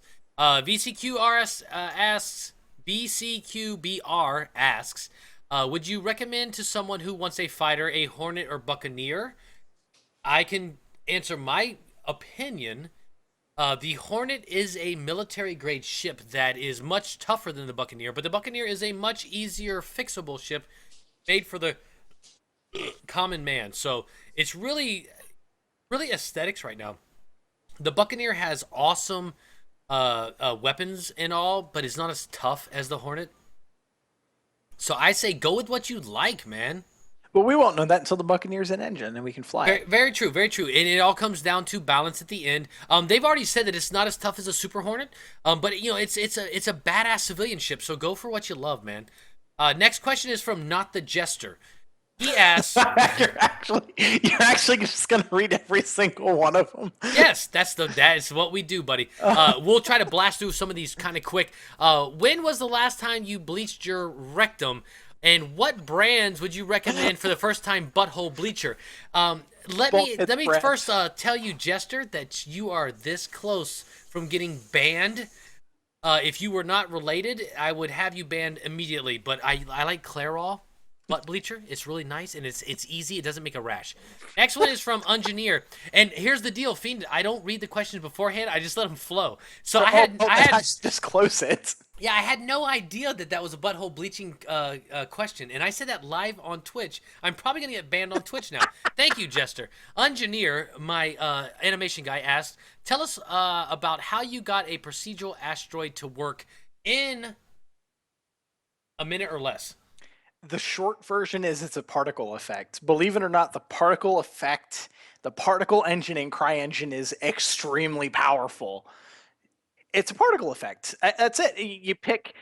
I think I picked 14 different base asteroids to work with of different sizes, and said, "Hey, spawn them all about 10 kilometers apart randomly. Give them all X number of rotation units per second with this much randomness, which 360 degrees is maximum randomness. Vary the size a little bit, but of course make the small ones small, the medium ones medium, the large ones large, and the huge ones huge." And that's it. I think that was 30 seconds. That was beautiful. That's a beautiful answer, actually. Money Shot asks, "I want to build a steel scale model of Star Citizen ships. How hard would it be to take a ship and do a blow apart of panels? Is that something someone could learn in a short time with CryEngine?" You can't do that in CryEngine, but what you can do is talk to Engineer. Engineer puts them in a different program, and you can explode them. And he's actually made things and had them 3D printed in metal. So if he's willing to give you some ideas, I'm not talking for Engineer because he's a busy man, but Money Shot, talk to Engineer. CryEngine is not a 3D modeling-esque program. You need to have that in Maya or something like that to explode the parts, and you actually have to cut them out. Engineer does that amazingly with his renders. I don't know if I'm sure you've seen him if you FiendishFeather. He has some beautiful key shots, like my Starfarer. My Starfarer intro video of it flying in and my donation and all, the beer fair, unbelievably beautiful. He does I that have on a question key shot. for him. How long did that take to render? Hey, he can answer that in chat, and I'll see it. I'll see it in 30 seconds or whatever. But I want to know how long those took to render. Yeah, he's actually had some that's taken quite a while, and he hates it because they go, "Hey, Unji, that's awesome. Can you shorten that by 5 seconds?" And he'll go, "Oh, yeah, sure." You know what though? The Engineer is freaking awesome. Engineer's awesome. Peanuts Revenge asks, "How helpful is CIG towards the community content creators?" And thanks for contributing to the community, guys. First off, you're welcome. And as of right now, my experience is CIG is with the community because right now they're building a game, so it's tough. Our community manager, Jared, he just sits around and plays video games and eats peanut butter. He don't do shit. So I'm just joking, Jared. They're helpful because they don't take our content down. Right, yeah. And they let us do what we do because people like FiendishFeather and myself and Teller and STL Youngblood and all these other Noobifier and all the streamers, everyone, we are free advertisement. Mm-hmm. They are not investing money into advertisement. And you know what, guys? When you make a game like Grand Theft Auto 5, hundreds of millions of dollars sometimes will go into advertisement alone. We are their advertisement. Word of mouth, YouTube, Twitch. So as of right now, I'm sorry, we don't get like a creator's packet where they give us like assets and this and that. They did release something with like fonts and a few PNGs and stuff. Right now, we don't get a lot, right, Fiendish? No, I haven't formally gotten anything besides compensation for work I have done for the actual company. For the actual company, right? But as a fan, as a content creator, besides not getting what's not an NDA copyright strike. Thank you. Yes, that's it. I can't complain because they haven't sent me a copyright notice. Right. But as of help, it's been zero. But that would be counterintuitive to them. Exactly. Right. We are advertisement, so direct content creator support. They let us do it. Right, so that's good. Next is a set of questions from Hellcat, a longtime fan of the show. Hey, GHG and FF, which is much easier than saying FiendishFeather. A few questions. Have you seen Clear Skies fan movies made in EVE universe? If you have, will you be interested in making fan movies like this down the road when mod tools are released? I have not seen it, but I'm sure when mod tools are released, I'm sure we'll do a lot more stuff. I've seen bits of it. I've never actually sat down and watched the whole thing. I think a couple of members of the production team have.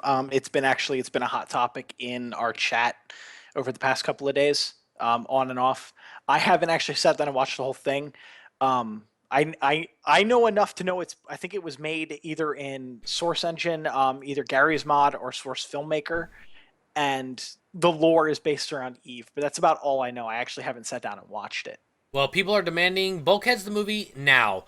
Next, the next portion of his question is for you. Would you rather, and this happens a lot, would you rather fight one kitten-sized hornet or a hornet-sized kitten? I think a hornet-sized kitten is more cuddly. Oh God, I would cuddle the shit out of a hornet-sized kitten. FiendishFeather, what is your favorite ship? If you could design one, what role would it be, and what manufacturer would make it? So first, what's your favorite ship? It's got to be the Idris. Idris? It has to be the Idris. All right, and if you could design a ship, what role would it be, and what manufacturer? Probably the Idris. An Idris style, so a big. Okay, I lied though. I think the old Idris. Like, I might be one of the few people that is actually maybe a little disappointed the Idris went from Corvette to what did it go to? Cruiser, I think. It got a little bigger. I like the idea of having a crew of like 12. The original crew of the Idris was 12. Well, you know what? You got the RSI Polaris to look forward to, and there's already been word that it's amazing. I'm not melting my Idris for a Polaris. Hell no. There's no way that's happening.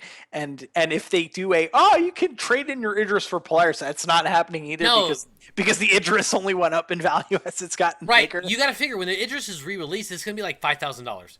Yeah. Do you think Squadron 42 will be released? Will launch this Sorry, year? I just got corrected. The Idris is a frigate. Yes, it is a frigate. The Polaris is the Corvette, but that's the thing. You don't want to melt a frigate for a Corvette. No. But even if I get some store credit back, what am I going to buy? I'm going to buy another Crucible and 2 more Cutlass or something. Right? No, and the thing is when they re-release it, the price is going to be astronomical. It's going to be freaking gigantic, and the price goes on size, so it's going to be huge. Do you think Squadron 42 will be released this year? Honest, yes or no? That's actually a really tough question. Seeing what I have kind of like seen behind the scenes, knowing where things sit, I don't know. I really don't know because I don't think Squadron 42 is going to rely on the cinematics as much as it's going to be the core gameplay. Right. Squadron 42, the core gameplay, you're going to be running around on foot shooting things. You're going to be flying around and shooting things. And it's not, it's my opinion, and I know my opinion isn't the most, necessarily the most popular opinion, but since they've changed the flight model from point 0.9, and then when they went 1.0, when they doubled the speed and increased the maneuvering thrusters, I hate the new flight physics. I cannot stand them. I was one of the best, if not, and I'm sorry if I'm sound like I'm bragging, I was one of the best, if not the best pilot in Star Citizen at point 0.8, point 0.7, point 0.8, and point 0.9. I could fly a Hornet. I could win a battle royale match like that. I could take down a team squadron battle like that. But when they doubled the speed and everything with the joystick, I just can't fly anymore. I can't shoot anything. The flight physics have to get updated. They're going to have to add the new component system, which gives physics to ships. They're going to have to completely revamp the way the FPS system works to make it more smooth.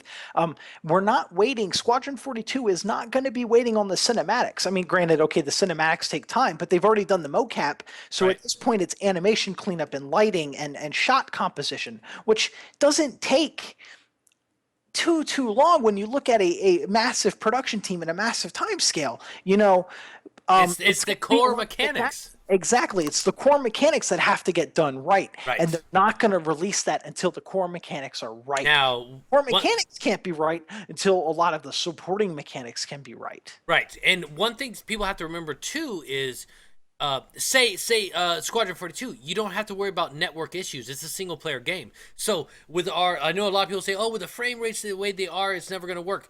This is going to be a single player game, so frame rates are fine. Everything is fine. Core mechanics trumps all right now. Yes, and even the core mechanics aren't finished. They're focusing a lot on netcode because netcode is the thing right now. I mean, you think about it. Nobody's playing single player. Nobody, unless you do some offline things, you can't play single player. It's all multiplayer. Right. So the netcode is their focus. They're trying to get 24 people per instance. With what did they say? They were trying to run 8 instances per server, and they're trying to get all 8 of those instances into one instance. So they're trying to get, what was it, 128 people per server at some point. That's their main focus, and that's where their focus should be. Now, I know Right. I know netcode programmers and back end programmers. I know they're different programmers, but all of their focus right now is on getting the multiplayer focus right because Right. that's what's front and center. Well, and that's what we see now in the UK. They are focusing on nothing but Squadron 42. We you know what? Here's the ultimate answer to that, and we'll move on.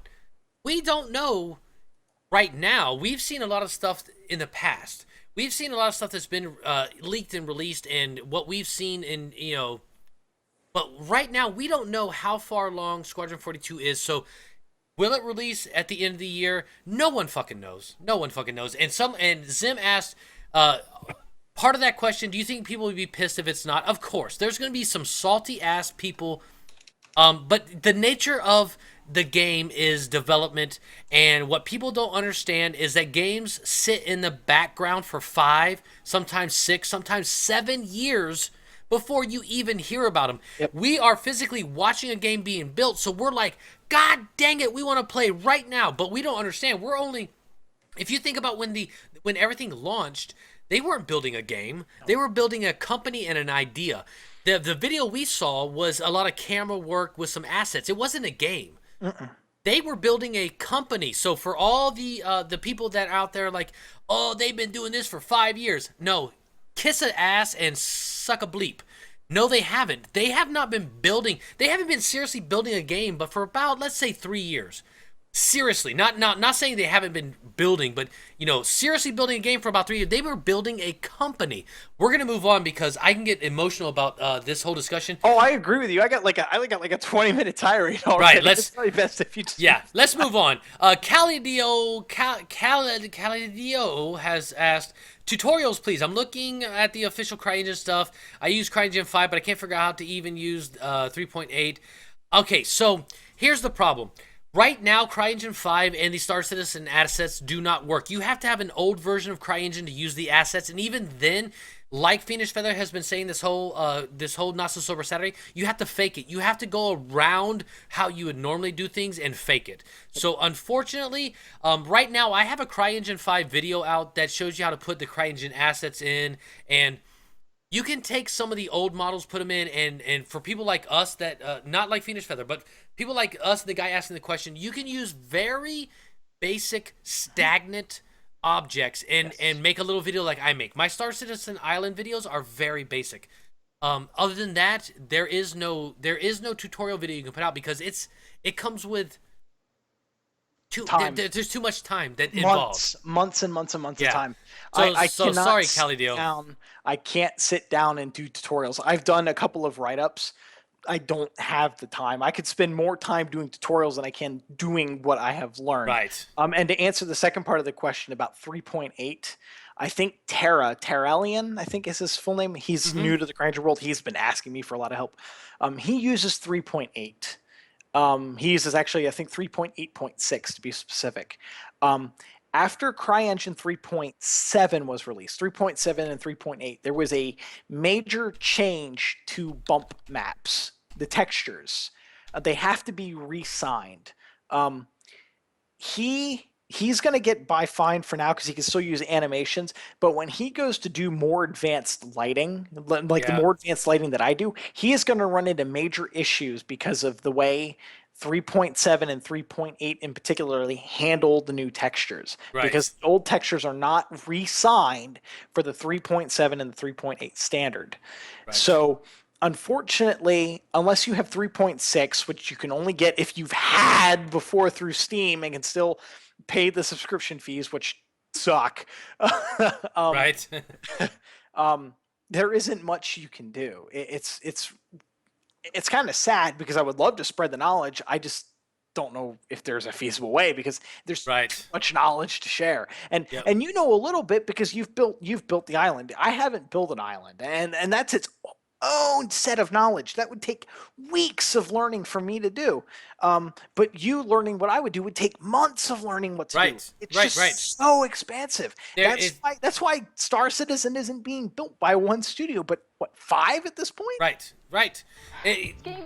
That's the thing. It is amazingly complex right now. Guys, we have 4 minutes left on the sub-only giveaway. If you'd like to get on the giveaway for the LTI Buccaneer, you have to subscribe through GameWisp. Exclamation point sub in chat will get you over there. Not trying to cut you off, Fiendish, but I want to get as many people in as we can. We got only 19 entries into the Buccaneer giveaway. So if you are a subscriber, make sure you're in there, and if you would like to get into the LTI giveaway, exclamation point sub and subscribe to the channel, and you can be in there. FiendishFeather asks, "Want to teach us CryEngine?"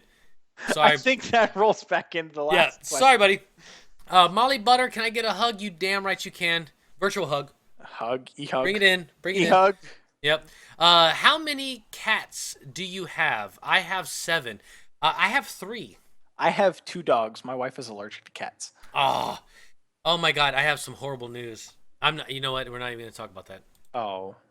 Ramar asks. Oh, it's a bad situation. Ramar asks for FiendishFeather. 1, first off, you rock. Absolutely. I watched your videos many times, imagining what could be. No doubt about it, Ramar. When are you moving to Frankfurt? Yeah, we gotta pass that question. All right, let's. We'll blast through the next ones pretty quick. Guys, 4 minutes. Don't worry about going overtime. It's fine. You sure you're good? Oh yeah, I'm fine. Excellent. Fast Cart. I don't know who that is, but some guy named Fast Cart asked, FiendishFeather, where did you get your hands on a time machine to do all this and when? It is time consuming, is it not? I don't. Well, I'm gonna check Steam real quick and see how many hours I have logged into CryEngine Sandbox so far. I'm gonna say 1,200. You are way off. Well, you're not way off. You're off. I have. Wait. Let's take guests from chat. Okay, that's fine. Yeah, let's take guess from chat. Chat. Any hours? The winner of this challenge, we're gonna run it for 15 seconds. How many hours do you think FiendishFeather has in CryEngine? The winner gets 1,000 chits. that you can use for giveaways on the channel. Let's go. Chat, you have 30 seconds. Let's go.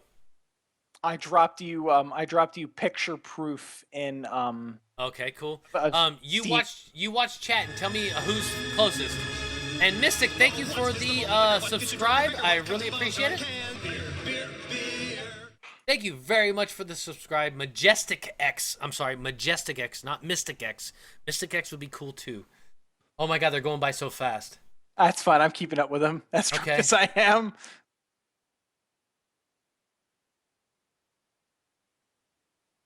Ew, wow, it's going by so fast. Let me look. Oh my. That's fine. Has it been 15 seconds yet? Okay, and 5, 4, 3, 2, 1. Okay, so right off the bat, we have to exclude a few because they're friends of mine on Steam, and And they know. I was trying to figure out how they got it right exactly. So we have to exclude them. They don't count. Sorry, guys, you don't count. Yeah, I see a bunch of them with exact numbers. You bastards, cheaters. I think I see the closest guy. I think the closest guy is Jet Fusion. I think I don't want to. Sorry if you're not. Well, that you know what? We're going with Jet Fusion. I think he's the closest. If not, he was the closest first. Jet, just Jet _ Fusion. Oh, he's not coming up in the user database. Jet, are you not following the channel? Oh, that would be sad. Why is it not popping up? Oh, never mind. I know why it's not popping up. My bad. There you are. And to answer the question, the number is 1,619. Jet Fusion, congratulations. You have just won 1,000 chits. If you're, if you're close. If not, guys, this is just, a fun giveaway, so don't get mad. Let's go to the next question. Angelic Feather asks, even though it's old news, there was a lot of spit opinion on Dragonfly snubs not having Q drives, considering how slow it may be to fly anywhere without Q drive. What is your opinions? Can I give my opinion first, Fiendish? Sure, go for it. They are not made to go long distances. They It's like are snub fighters. It's the Damn it. Marlin. It's like Marlin. Angelic, or whoever that really is, I'm not sure who you really are, but that's the whole thing. They are snub fighters. They're made to be docked with something else. And I love the idea that we're going to be able to slap a couple Dragonflies inside of one bay in the Caterpillar. Is going to be awesome. So I wonder how many we could put in the Idris. Oh my god, we're going to find out. Thank you for the follow, Miss Keen Cole, Miss Nico. Miss Nico. Herald of the Great Space something or another. It's got to be Fire Spikes. I'm sorry, that has to be Fire Spikes. Giant Crab and Bulkheads. Spoiler alert. Possibly. Probably. There you go. Bloke asks, it's hey, planned. No more spoilers, damn it. I just said no. We want all the spoilers. We want all the spoilers. I'm lying. We want all the spoilers. Let's see. Bloke asks, hey GHG, first time questionnaire, long time YouTube subscriber. Well, thank you, Bloke. I just got CryEngine 5 installed, and I did what you said in your last CryEngine 5 vid with installing free game SDK assets and map. How do I get Star Citizen assets in and pull them in the map? Oh my god. Keep up your awesome work, mate. Love watching the vids. I don't get to watch much of the videos on Twitch, blah, blah, blah. Bloke, first off, thank you very much. Second off, Bloke, I'm sorry. They don't work in CryEngine 5. It sucks. We're screwed. They don't work. I use hollow table models that Teller sends me over, and then I texture those with a solid texture. So, unfortunately, Bloke, I'm sorry. The CryEngine does not appreciate Star Citizen models. They just don't work with 5 yet. Hopefully, we'll find a way. Vengeful, do you have a separate pirate account, Fiendish? I don't, unfortunately. I think I should. I do. But I really should, especially since my org is going to be doing what is fun. So if we want to pile in our several idri and fly around asteroid fields with our many more Orion and stuff in mind, we're gonna do that. If we want to go to lawless space, and attack people, we're gonna do that. There's not gonna be where our org is not set on, hey, we're gonna do commerce, or we're gonna do bounty hunting, or we're gonna Right. we're gonna get together based on who's online that day. We're gonna meet up in one of the various Idris, or multiple, if multiple people are on that own them, and we're gonna be like, hey, what do we want to do today? Do we want to go over to Stanton and bomb Area 18? Yes. Okay, we're gonna do that. Do we want to Right. fly into the black hole today? Yes. Okay, we're gonna do that. With 3 Idri. With all the Idri. Yes. I tell you what, Fiend, we're going to go ahead and pull the LTI Buccaneer subscriber only giveaway. 20 entries Ooh, for an LTI Buccaneer. Are you ready? I am ready. All right, guys. So the subscriber only giveaway is happening now. Go ahead and get your rigged stuff ready. The winner will be drawn once. I don't care if it's a mod or not. Anyone that's subscribed is in. The winner of the LTI Buccaneer from my personal account is Dragon Diablos. He was just telling me in Discord that's the only ship I want is the Buccaneer. I'm gonna win it. Diablos, you son of a bitch, you won the LTI Buccaneer. Congratulations, my friend. Let me go ahead and write that down because I'm already starting to get drunk. I'm gonna put I'm way ahead of you. I'm gonna put D-bag because he is a Oh, douchebag. dang.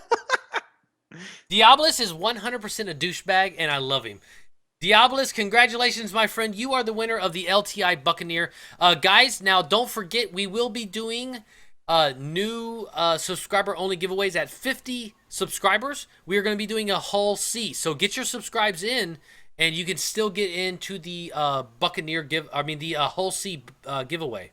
Whole E or bust. Hull E or bust. Yeah, no, the Hull C.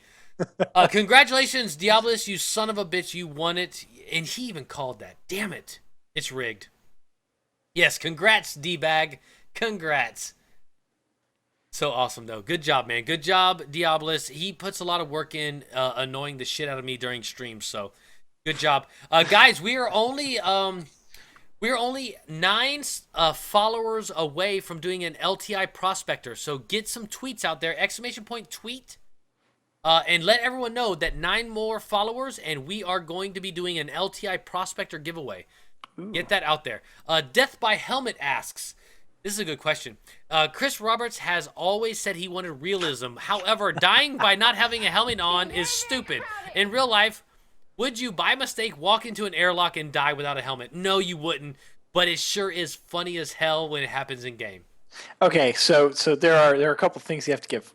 One, if you give it to the masses, I'm sure, let's say every human being on Earth was magically put in a magical space station that could fit every human being on Earth. I guarantee you, without a doubt, there would be at least one human being who would open the airlock, not trying to commit suicide, just from complete ignorance, would open the airlock without their helmet. Yeah.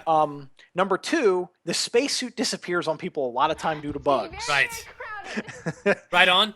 And Hey. number three, he talks about realism, but there is a limit because he has talked about, no, you don't need to go to the bathroom. No, Right. you don't need to eat. It's there's realism a difference versus between fun. realism and fun. There you go. There's a balance that There has you to go. be made. Realism versus fun trumps all.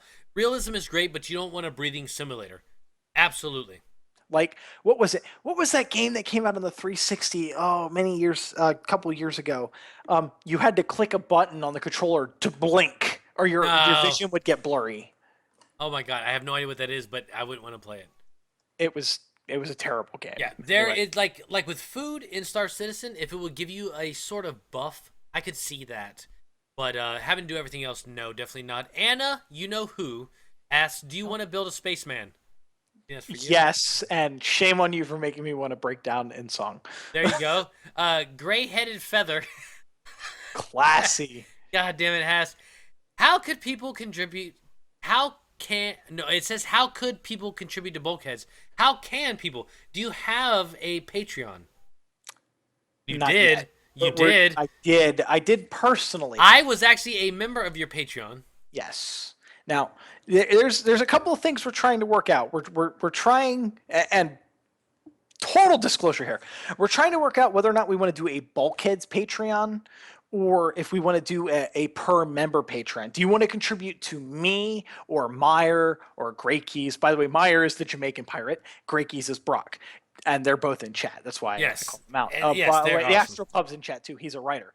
Do you want to contribute to them individually, or do you want to contribute to Bulkheads? Well, here's the deal, though. Here's the legality of it. You cannot make money off of someone else's assets and art. But if you make money in general and put it into the show, and like with me, I make money off of my subscriptions, but I do not put that in my bank account. I put that back into the community 100%. So if you do individual, it may cause a problem. Yes, but then we internally deal with, okay, if you donate, and the thing about crowdfunding is it's kind of donating and it kind of gets around a lot of that legality stuff, because crowdfunding, Right. if you donate to the project, we're trying to figure out internally, how does it get broken up? Right. Because we've had some of the voice actors and some of the writers say, no, don't worry, we don't want to cut. We're doing this for fun. But then you have people like me who need, a significant cut because of all the hardware on the hardware, especially. Right. I'm running on a GTX 680, which, don't get me wrong, is a very powerful card, but I need a more No, powerful I'm sorry, Fiendish. No, it's not. It used to be. It used to be a powerful card. You can get a AMD 480 right now. I've been eyeballing the 1070. I've been eyeballing the 870 and drooling. No, over 1070 is where it's at, baby. The 1070 is definitely the price for performance. I cannot wait for that 1070 to reach non-founder edition. I'm all on it, baby. I've been. It's like already kind of in my cart. Yes. But it's literally, how do we break it up, especially with people saying they don't want to cut or they do want to cut. So we've been really toying with the idea on how we want to approach doing that. That's kind of why there isn't one yet. Same thing with monetizing the YouTube channel is okay, well, who's the holder of the account? Who holds the money in escrow? Who breaks it up? Can we trust them? Like them coming, if I do it, can they trust me? I can trust me, but can they trust me? Right. It's really tough. It's tough when you're working with a team of a bunch of people. It's tough. And the way I found a way around it is, if you reward, like Meyer, he don't need shit. He's just that guy, whatever. I don't even like that guy very much. But like Groxy's, always wanting to hug people and all. I love him to death. He should probably get a bigger cut than Meyer just because he's cooler. And Meyer, I'm just joking. I love you too. I'm just playing. But no, if everyone's rewarded, say, the way I look at it is, reward the people with a group fund. Yeah, and who can you trust? Get that person you can trust, and then reward them with Star Citizenships, either for giveaways or their personal use. It goes back into CIG, and you don't have to worry about, even though it may be 100% legal, think about the grand scheme of things. And that's just my opinion. And of course, as far as legality goes, it may be okay just to put some cash in your pocket, because you guys are the fucking advertisement department for CIG. But there again, same with me, I don't want to deal with it. So what I do is I invest all my money back into CIG, buying ships. Like, you should see my account. It looks like I'm a big backer. But actually, I've only got 3 ships. Every single bit of my backing money has gone to giveaways. So for you guys out there talking about contributing to Bulkheads, it's coming. And if y'all do make a Patreon, I'm going to be one of the first ones on. Pierre asks, can you use... Oh, God. All right, no more anal bleaching freaking questions. Oh, my God. Poop liquor. What would you like to see CIG release a content creator support package? Absolutely. There's no question about that. Yeah, what would you like to see if they did? I would like to see them to release assets that work with our version of CryEngine. I want to see the current builds with everything in it, just CryEngine. Yeah, that would be nice, right? But vanilla friendly. But you know what? They would have to redo the prefab of Port Olisar out there. Or how about this, Fiendish? How about if they release their version of CryEngine to us creators that do a lot of work for them? That would be an insane insane level of production on their end Right. because they would have to take their production environment, condense it down, and give it to us. Right. That isn't going to happen until Right. release. Right. Benny Lover 69 asks, will we ever see a Big Benny's noodle cameo in Bulkheads? Probably, maybe, I'm not sure. There you That's go. the honest answer because I do not have the Big Benny's vending machine asset or the little Chinese noodle cartons Right. that you find at the crash points. And if y'all guys look right here, I have a Big Benny's machine right here.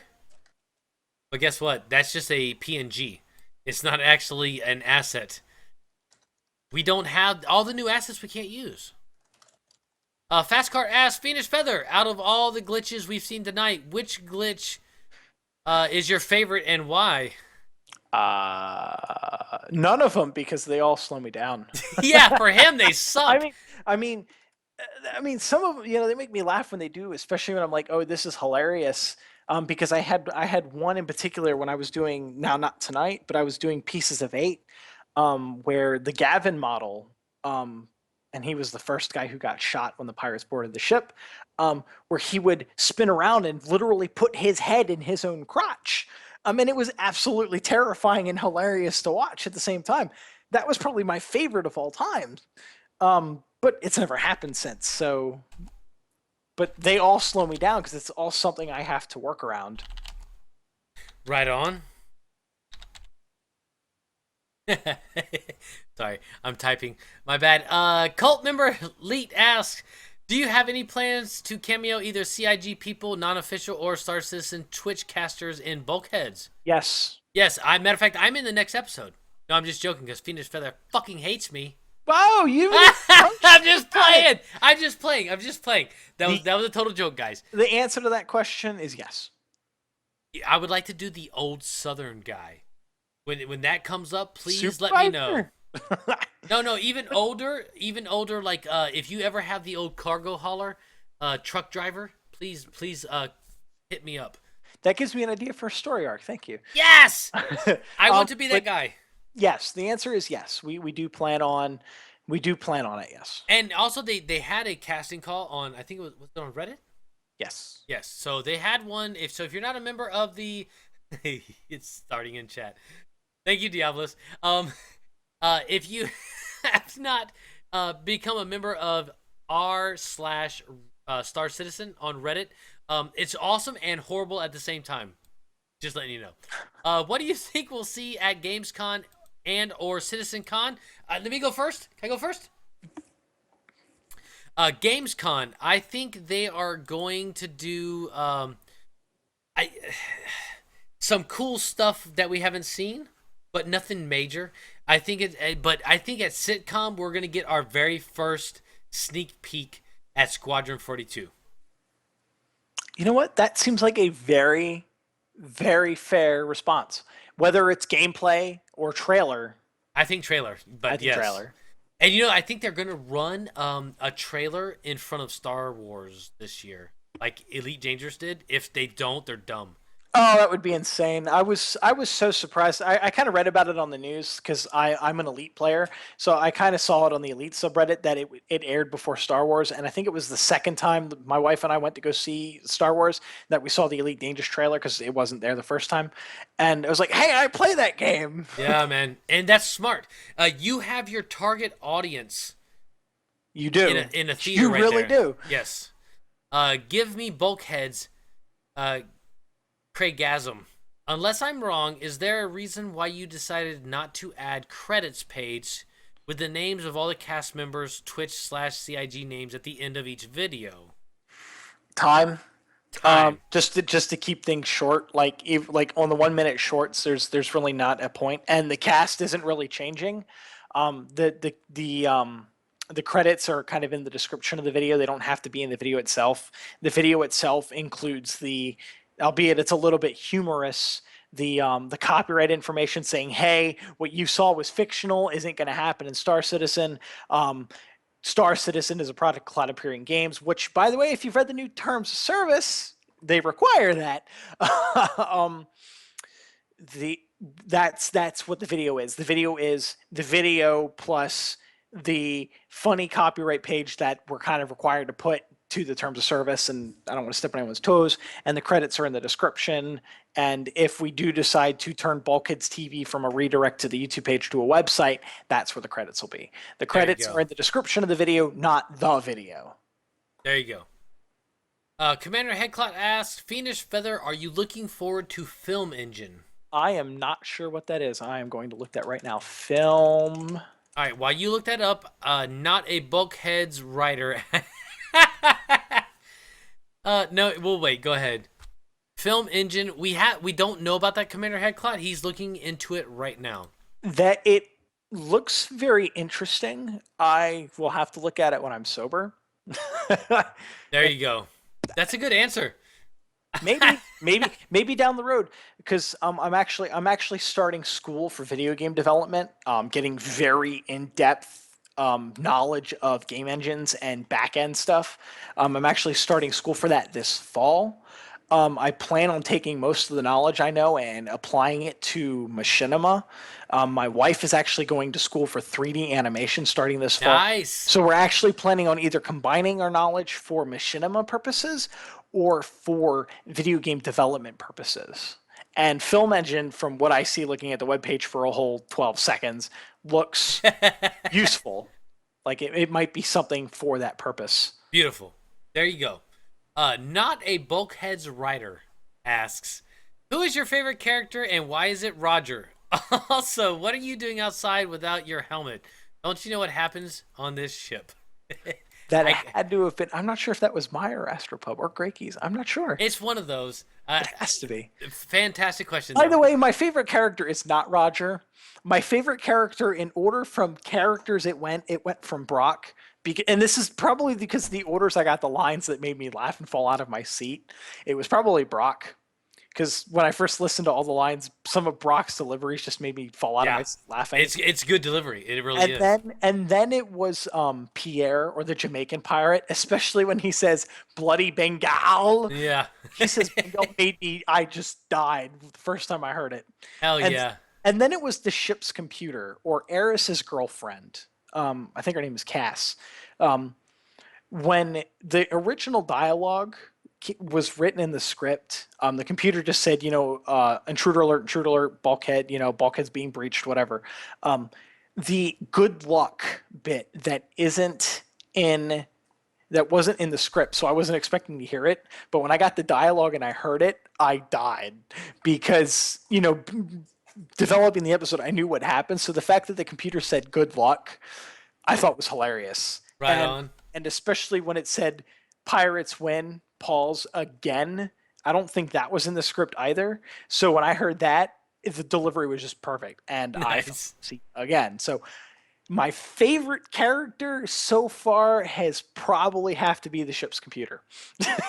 Right on. Nice.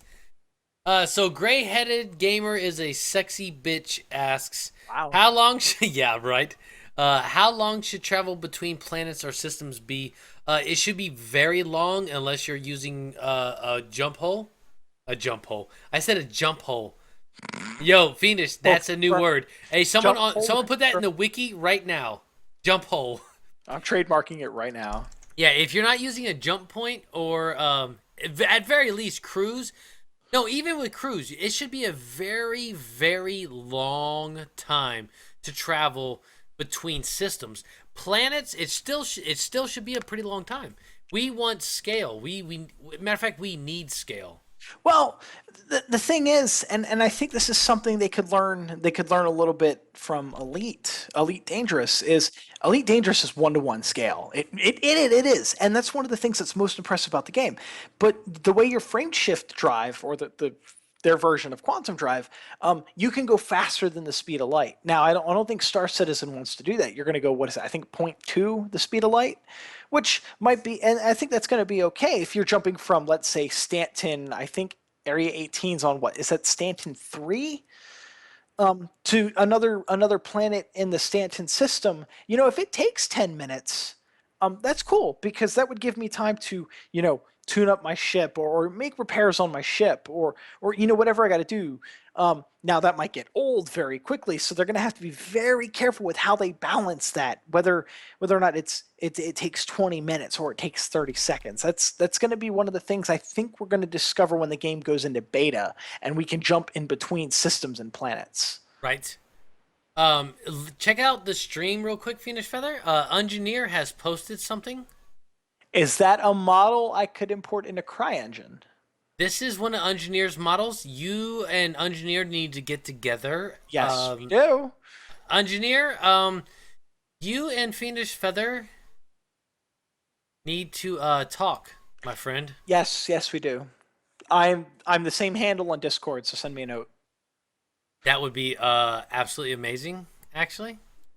Guys, we are only a couple off from the 2,000 follower goal of giving away some good ass ships, but if we don't reach it, we don't reach it, and we're not going to do it until next week. So hopefully we will hit 2,000 followers. Tweet it out, ! Tweet. Get some new followers in here if we can. We got an LTI Prospector, LTI P72, and a 350R we'll be giving away. If we reach, if not, we don't. 2 is better than 1. How many LTI tokens are you going to buy next week? Because the twin pack for the Dragonfly sounds awesome. Absolutely it does. If the one Dragonfly costs 35 and 2 costs 60, I'm going to get a few for giveaways. No doubt about it. I'll probably melt one of my filler ships. I had so much store credit. I cleaned up my account recently. And I bought a bunch of filler ships. I'll probably melt a few to get a couple of Dragonfly. Right on. Or at least one Dragonfly. It looks like fun. Well, they are great LTI tokens, first off. But also, I want one in the verse. You know what? I should be able to put one in the back of my Max. No doubt about it. And if they're as small as I think, I'm thinking they should be smaller than a Merlin. It should be a single-person little transport. From if I want to park in orbit for outside of a station and use that to get into a station, I was a huge motorcyclist, biker kind of guy for quite a while. Take up cargo space in your freelancer, though, wouldn't it? But for just. Do you want to be in style, or do you want to make more money selling cargo? I guess it's. Yeah, true. Yeah, it's a balance. It's a balance. Having a space motorcycle, I don't know. That might trump the fucking. The cargo, I don't know, because I am a motorcycle fan. I'm not sure, and thank you all for the follows that just happened. I really appreciate it. Let's move on to the next question. But the Dragonflies are going to be great LTI tokens for sure. Yes, they will. Blexy10 asks, can the M50 and Merlin fit into the Drake Caterpillar? We don't know yet. I don't know. Yeah, we don't have the final. We don't have the final model. Yeah, I know the Merlin can fit into a back of a Max with its wing folded up, because I actually still have that really old picture. Right, but we don't know what the new Max is going to be like. That's true. I bet it got bigger. Everything else. Yeah, everything else did. Based on the old Caterpillar, I know the Merlin probably could. Yeah, and it got bigger. It definitely got bigger. They've already said that it's now at least 100 meters, if not closer to 130. So I have a CryEngine video on my YouTube page that shows the new size that they talk about. It's not the new model. It's just the old model that they talk about. Yep. Not Gray-Headed Gamer. Oh, okay. Asked, that's not you. Do you ever use your Gray-Headed Gamer account, Freudian slip, Kappa Pride? Oh, my gay-headed gamer account. Is that really what your alternate account is named? Hold on. Here's the deal, Fiendish. Uh-oh. I'm going to go ahead and pull that up on Twitch right now. I mistakenly put in Gay-Headed Gamer once, and it was my bad. I was typing too fast, and it's totally fine. I don't care. Gay people, straight people, who gives a shit? So I don't know if I can pull it. Why is it not pulling it up? I don't care. Oh wow, it pulled up my stream. Now I want Gay-Headed Gamer. Now redirects to you. And it redirects to Gray-Headed Gamer. No, I want Gay-Headed Gamer. So anyway, I actually made a Twitch account for Gay-Headed Gamer. So what it was is I made my offline screen, and Diabolus found it, And he said, by the way, I took a screenshot, but you forgot the R. So I made this cool, like, whole gay-headed gamer Twitch page. And I need to use it for, like, a either an April Fool's or like, an anniversary stream or something like that. Oh, there we go. There we You go. just make that where you stream your pirate account. Here we go. Here is gay-headed gamer. And, I don't care. Let's go to my profile. Where is it at? There it is. And I've got a stream to catch up so I can see it. All right, I got everyone else can see my reaction 12 seconds later. Yep, I've got a nice rainbow background to it. Needs more butts. Needs more butts. Needs more butts. But you know what? That's fine. And when I did it, the first thing I did was like, I said, I've got to make a gay-headed gamer page, no doubt. And I don't care. That's amazing. That's amazing. You know, the best part is you have, what is that, 7 or 2? I think that's, you have 7 followers. That's what's amazing. Yes, it's probably all my mods, probably, but that's fine. I don't even care. It's beautiful. I'll be gay-headed gamer. I don't care. Oliver Clovesoff. Oliver Clovesoff. You got to read these names carefully. Oliver Clovesoff asks, what is your guess for the release of Squadron 42? No guess. I think we've talked about that. Yep, we talked about it, and there is no guess. It could be end of the year. It could be halfway through 2017. Who knows, man? It'll come when it's ready, and that's when I want it. I don't want it rushed. I want it when it's ready. Well, think about it. You know, we played the PTU, and a lot of people are like, wow, you go to the PTU, you're so lucky. It's like, you say that, but it's not very fun It when you sucks. crash 12 seconds. Right, yeah. The early PTU sucked. And granted, everyone wanted to try it. 2,001 followers. What? That's what Fastcart's saying. He's Oh, tagged. yes. I don't know why it's not updating on my screen, but let's check to see if this is true. I'm sure it is. Fastcart knows. 2,001 followers, but the last follower was Dragon Diabolus again. That son of a bitch keeps refollowing. So rigged. Yeah, so towards the, you know what? Rigged. We're going to call this 2,000 followers. Let's go ahead and get a raffle going right now. Ooh, you do that. I will be right back. I need to. You go ahead. Go ahead and do what you got to do. I will. All right, guys. Well, thank you very much, everyone, for 2,000 followers. Let's go ahead and get a raffle going. We're going to have this raffle called !LTI once again. This is going to be for all users. We're going to include everyone that's in chat. You have to be following, and you have to be present to win. It is going to be for an LTI MISC. Yes. Prospector. I hope I'm spelling everything right. I'm kind of buzzed right now, so that's how it works. We're going to run this for 30 minutes, guys. It has not started yet. Congratulations for opening up this giveaway, guys. I really appreciate it. We're going to run it for 30 minutes. We're going to start it now. !LTI in chat, guys. And that will be for a LTI prospector. And that is given, matter of fact, the person that is giving away the LTI prospector, if you can message me in Discord, I'm not sure if I'm allowed to say who you are or if I just need to say that it's a citizen. You know who you are. Let me know if I can say your name because I would love to give you a shout out because you're an amazing guy. !LTI in chat, guys. We'll get you into the LTI prospector giveaway. Super awesome. Let's go back over here. Let's go ahead and tweet that out too. Guys, if you do have Twitter, if you don't mind, please tweet that out.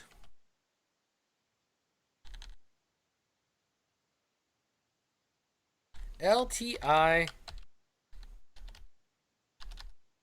Let's get a little Star Citizen hashtag in there.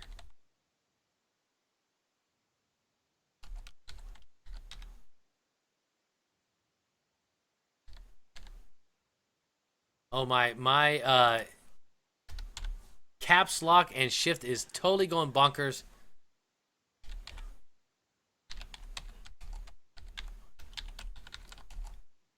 All right, guys, and thank you so much for the 2,000 followers. I really, really, really appreciate it.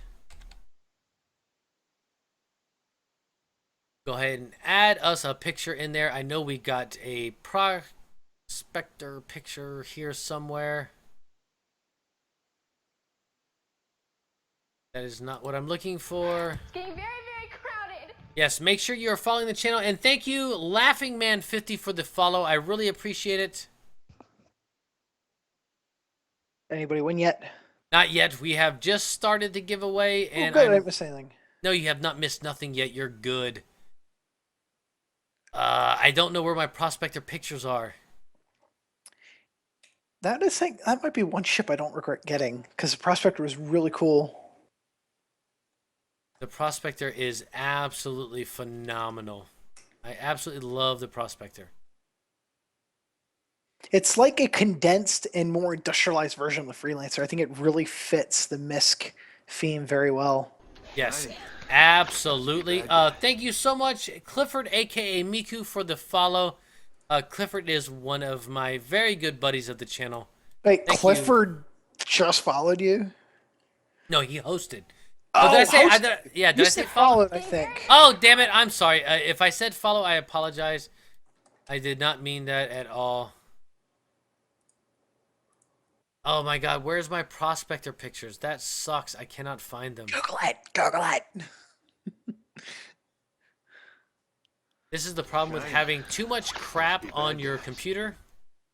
I know the feeling. When I start doing renders and work in progresses, my desktop will fill up with renders. Oh, Like, yeah. work in progress 1, 2, 3, 4, 5, 6, 7, 8, 9, 10, 11, 12, 13, 14. And it's like, ugh. Yep, it gets to the point where it's like, damn it, what the hell have I And done? I don't want to delete any of them because I like archiving things. Because, Right. people ask me questions like, hey, I want to see what you did. And it's like, well, shoot, all I have is the final version. Yep, I'm the same way. All right, we'll just go ahead and tweet this out. I don't even know where my pictures are. But there we go, 2,000 followers. LTI Prospector giveaway, guys, running for 30 minutes. Exclamation point LTI in chat. We'll get you into the running for the LTI Prospector. Thank you so much for the giveaway, guy. Go for it, friendo. All right, Tsunami. Tsunami, thank you so much for the giveaway of the LTI Prospector. He messaged me in Discord. He is the guy right now. You have to be following the channel, and you have to be present to win. You have 30 minutes to hang out. Sorry, you got to listen to us answer questions and talk about technical crap. Blexy10, FiendishFeather asks, Javelin or Idris? Well, I have to say Idris because I own one, but the Right. Javelin is a really sexy ship. And I have one of my buddies who owns an Idris really wanted to get a Javelin, but he was on the road. He was on a road trip when the Javelin went on sale and couldn't buy one, and he has spent a ton on the game. Right. And he spent so much on the game, he actually messaged Concierge to ask if he could buy one because he was willing to buy one. And they Damn said, it. Sorry, no. He's actually still complains about it because he would have bought one like that, no problem. Damn. That's crazy. Thank you for all the follows that just came through. Commander Headclot asks, what are your favorite... Or, I'm sorry. What are your favorites? I don't even know what the hell I'm saying anymore. What are your thoughts on the upcoming AMD cards? I have an opinion. I don't because I don't follow AMD. I'm sorry. Okay. Here's my opinion. I was an AMD fanboy for a very long time. The 480 that they talked about here lately, they dropped the ball. They really dropped the ball. Granted, for anyone wanting to get into PC gaming, the 480 is going to be a great card. But compare that to the 1070 and 1080, they dropped the ball. But for a beginning PC master race, if you want to ascend to real gaming, that's the card for you. That sounds like typical AMD. Like, It when I is. say typical, I mean in the last X number of years since I've been building computers, and I've been building 15? 15, maybe 20 years they've Me? been behind. No, I'm more like 8. I'm talking about AMD in general. Oh, that sounds about right. My first computer was an ATI card and an AMD processor. AMD, my first processor I think was an AMD Phenom Gen 1, a Phenom, not X4, Phenom, the first generation. That was my first build. It shows my age. AMD is really good if you want to get into the market, if you want to get into it. But if you want performance, you have to fudge the money for Intel and you have to fudge the money for Nvidia. If you want the maximum performance you can get, it has to be Intel and Nvidia. And that's Yes. something I learned, I think, after my second computer build, and it's been Intel and Nvidia ever since. My little home server box runs AMD because it was the cheapest processor I could find, but all that does is run Plex. You know, Right. it has to do a little bit of transcoding, and that's it, and manage files, but that doesn't take any processing power whatsoever. Other than that, my desktop is an Intel. My wife's desktop that she gets when she starts school is going to be Intel Right. and Nvidia. That's it. I mean, there's no even negotiating on that fact because that's the performance you get. Yes, and here's the deal. AMD has lagged behind on power usage, heat, and a lot of other factors. Now with the 480, they reduced the NMs, nanometers. I don't know what it is. NMs. I had high expectations, but right now it's just unfortunately it's not there yet. But if you are looking into getting a cheaper computer that can run some good games, the 480 is really going to be your friend. Yes. So for everyone that's joining, exclamation point LTI in chat for the LTI Prospector, sponsored by Tsunami. Thank you so much, SN, for your support of the channel. You've always been a great asset to the GHG community. And for everybody else that's joining too, this is a show where we drink beer or scotch in Fiendish Feathers. Point there. I am drinking a nice stout. We are getting hammered because this is a great show. We hit 2,000 followers, Fiendish, and I'm very, very happy and very, very proud of the community coming together, getting 2,000 followers, giving you a great ship. Next question is from Twitch name. Do you think the behind-the-scenes video will be a lot more than just a collection of all the current behind-the-scenes videos that we've seen on YouTube? I want to see a lot more content. No. Oh, I'm sorry. I got an opinion. Fiendish? I think he's talking CIG, not me, Yes, right? he is Okay. talking CIG. I doubt it. I mean, I really doubt it because from their point of view, they're already showing a lot. Now, from our point of view, because we want to see everything, we're not seeing anything. I really don't think we're going to see a lot more than we already do. I have a different opinion. Really? They've had cameramen and people taking videos throughout the process. I think we're going to see a lot of stuff that we haven't seen because they can't show a lot right now because of NDA. You know, someone recording behind someone building, say, the Idris. They can't show that footage because the Idris is not out yet. So once everything's out, it's just going to be like Star Wars. When Star Wars, the movie released, then they can say, oh, we can show this because they've already seen the movie. You know what? You're absolutely right about that. But I was thinking that would be more like the thing that I jump to when I think that is back in the day, back in my day when I was a kid. Once again, showing my age. When Halo 2 came out, the Halo 2 Collector's Edition came with an extra DVD that showed a making of, which was a behind the scenes of Bungie. It talked a lot about Bungie. It talked a little bit about Microsoft. It even touched on Rooster Teeth, Red versus Blue. Yes. Because they were very big using Halo 1. And they talked a little bit about the machinima tools they put in Halo 2. It was a very broad, very large scope behind the scenes of Bungie and Halo 2. I think that's what the documentary that they're filming of Squadron 42 is going to be. It's going to talk about the history of crowdfunding and how Star Citizen got so big and what the scope was and what it went to. I think that's what we're going to see. I don't know if we're going to see. I think I was thinking the question was going to be more behind the scenes, like here's a little sneak peek from around the verse. Which, right. If we're honest, a lot of the sneak peeks, or what are they calling, fast forwards? Fast forwards, yeah. What they're calling those in around the verse really aren't things that we haven't seen before. Right. No doubt. That's what I was thinking what the question was. But if you're talking like the big documentary that they're filming, absolutely we're going to see that soon. Yeah, no doubt.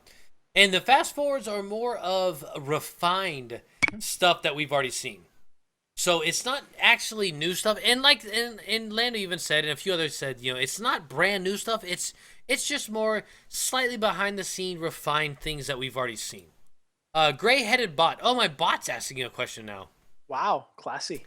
Raffle rigging successful, my overlord. That's not Thank you, gray-headed bot. That's a statement. Yes. Thank you, Gray-Headed Bot, for rigging for Diablos. Are you looking for... Oh, this is from Sinundrunky. Sindrunky.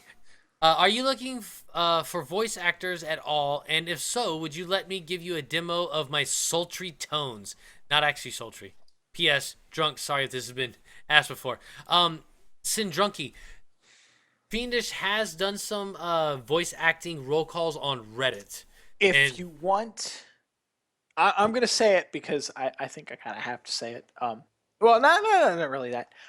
If you want to audition, send your voice files to Papa Dolvac. That is... Yeah, Dolvac I'm on going to type it in INN. chat. Papadolvak. Papa Dolvac. Now, I think it's just Dolvac on Reddit. Papa Dolvac is his Discord handle. PM him on Reddit or Discord. Yeah, Dolvac And on let him Reddit. know you're formally auditioning. Send him your SoundCloud files or your Google Drive files or whatever. Yes. If we find a spot and we need spots filled, do it. Yes. Do it. As Yep. the Emperor would say, do it. Kill him. Do it.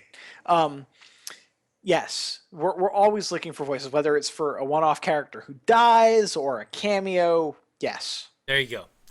So Dolvac on Reddit or Papa Dolvac on, I believe it's Twitch and Discord. Okay. Thank you for the follow, guys. I really appreciate it. Sir Warped in a lot, Rathium, S-Fade, and all you others that have followed.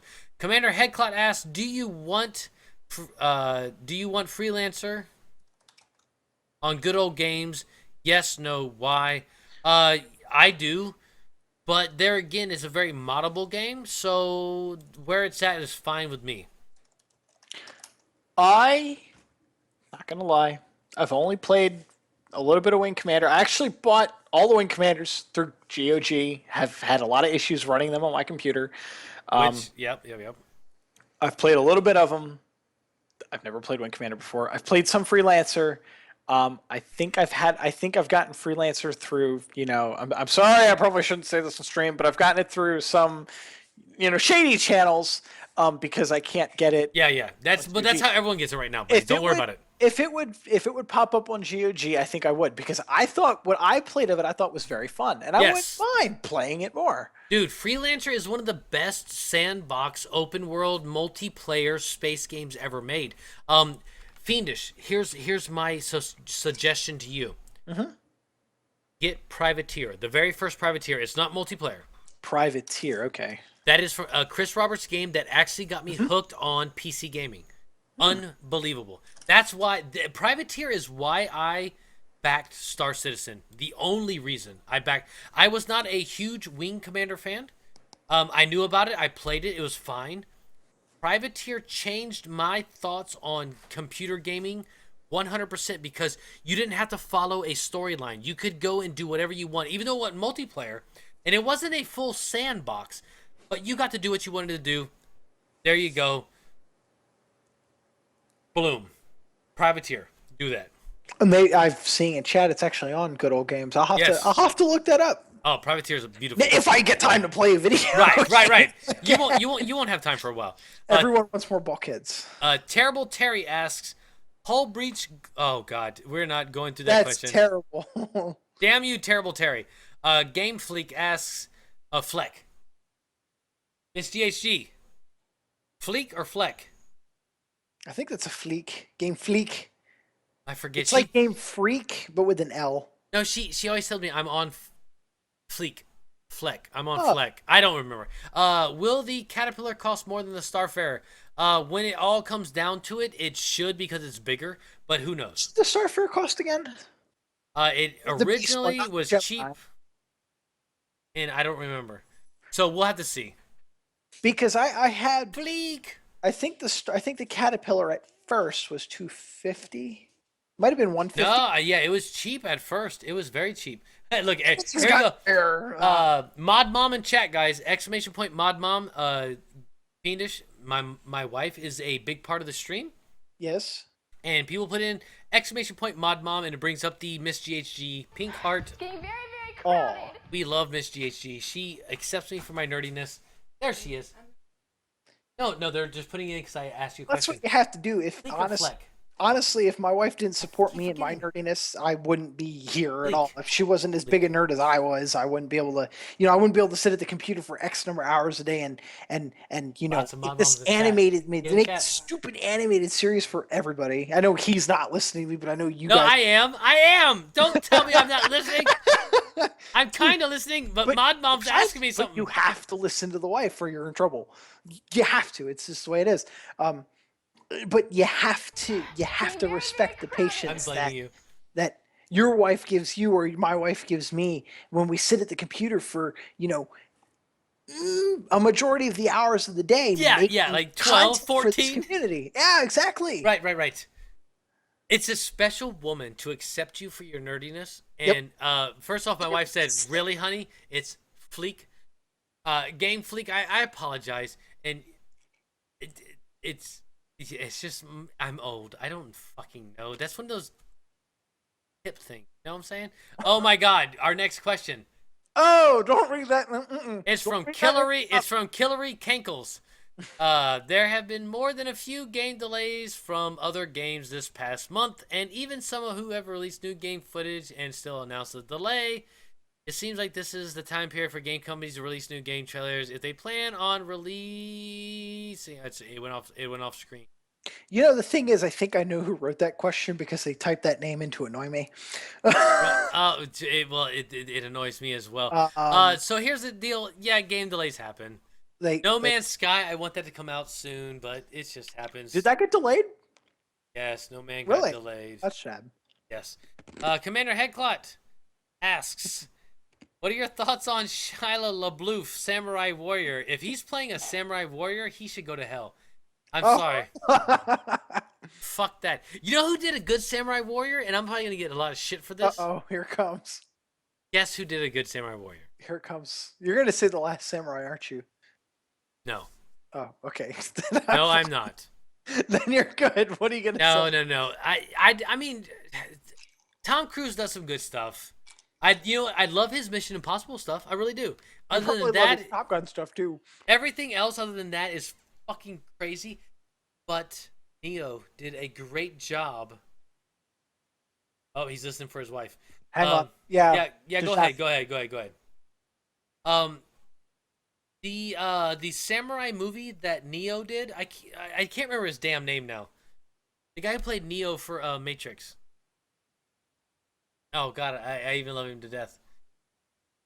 That guy. Anyway, I thought he did a great job as the samurai warrior deal thing. But that's my opinion. Doesn't actually mean he did a great job. It just means I like him. Keanu Reeves. I'm sorry, Keanu Reeves. Keanu Reeves is actually a nice guy in real life. Oh goddamn, his John Wick movie, it was fucking awesome. Yes, 47 Ronin. 47 Ronin, that's what it was. 47 Ronin. I don't care what anyone says. I fucking loved 47 Ronin and I love John Wick. So you don't have to agree at all. But that's just what I like. Yo, Twerko's in here? Are you serious? Mr. Twerk, are you in here?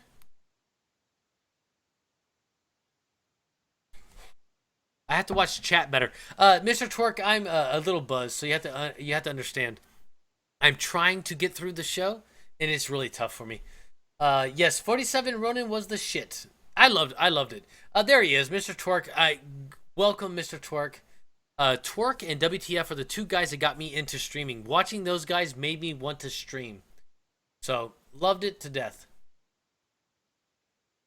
So, Mr. FiendishFeather had to go check on his wife. He may have to go. We have exactly 9 minutes left on the Prospector giveaway, guys. We hit 2,000 followers. Thank you so much for the follows, guys. The next two giveaways are going to be chit-based. It's going to be tickets. So the people that have been following longer will get a better chance at winning the next two ships. So that is a reward for people that have stuck around forever because, sticking around me is tough because I suck. I'm no twerk, but you know how it goes. So while we wait for Mr. FiendishFeather to get back, let's look on the next question. Do you think Space Chihuahua smuggling will be big business On an unrelated note, I have Chihuahuas to get rid of. Shifty eyes. And that is from Pedro Spikes. Pedro Spikes, I believe Chihuahua smuggling is already in game. It's in engine. I actually saw the files. So there's a good chance that Chihuahua smuggling will be a thing. And also, here's a little hint to my mods. You fuckers that keep adding chits to yourself, you're not eligible for the chit giveaways. You fuckers. I'm talking to you, Diabolus. But Diabolus won the freaking Buccaneer. I can't believe you won the Buccaneer. That's just shitty. Diabolus, you suck. You're a good mod, but you suck. So anyway, everyone, thank you for joining and thank you for following. If you haven't followed, hit that follow button. If you'd like to subscribe to the channel, exclamation point sub in chat. Feather is back. Are you good to go? Sorry about that. We have a husky puppy, and Yes. anything that can happen will happen, even at 1 o'clock in the morning. I hear you, buddy. I hear you. So let's go to the next question so we can get you off here so you can go mind your puppy. You're good. Either way. All right. Well, Pedro Spikes asked about Chihuahua smuggling, but I was explaining the process of Chihuahua smuggling that's already in engine. So I've already went over that one. Blexy10 asks, "What's your thoughts on the Reclaimer?" You totally skipped the point of why the name Fiendish Feather. You mean Pedro Spikes? No, Fiendish Feather? Sergeant Jock Itch. Where? Oh my God, I did. What? Oh my God, I did. So Okay, why the name Fiendish Feather? What's So- the meaning behind your name? so Hit it. I love birds. This time, Fiendish, Yes. I'm gonna go for 35 seconds. You got the floor. Go. Okay. I love birds. I've always been a bird fan. I grew up having cockatiels in the family. The first bird wife and I got was a male eclectus. He was green. We ended up getting a female eclectus. She was red because eclectuses are males green, females females red. The female bird was a total bitch. She was. But that's where the name Fiendish Feather comes from. This adorable female bird I had was a total bitch. But I loved her. So the name Fiendish Feather stems from my love for birds and the fact that she was a hateful creature. That's it. I don't even think he's back yet. So apparently I have more than 35 seconds. As some of you may know, like Peanut, I used to stream Star Citizen. I used to have a bird on my shoulder most of the time. He'd make spaceship noises into the microphone.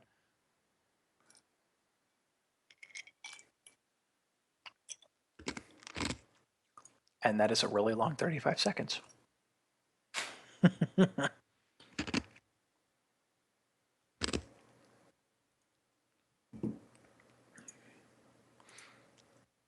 But sadly, since I moved to Hawaii, I had an African gray, but he actually got carsick, and there was no way he was going to be able to fly from Hawaii to Florida, especially when the possibility for me moving to Florida, from Florida either to California or Germany was a possibility at the time. So we didn't move with him, because moving with him twice, especially to Europe where they have a whole new set of animal laws, was a possibility. So we gave him up before we moved from Hawaii, which was quite depressing because he was so smart.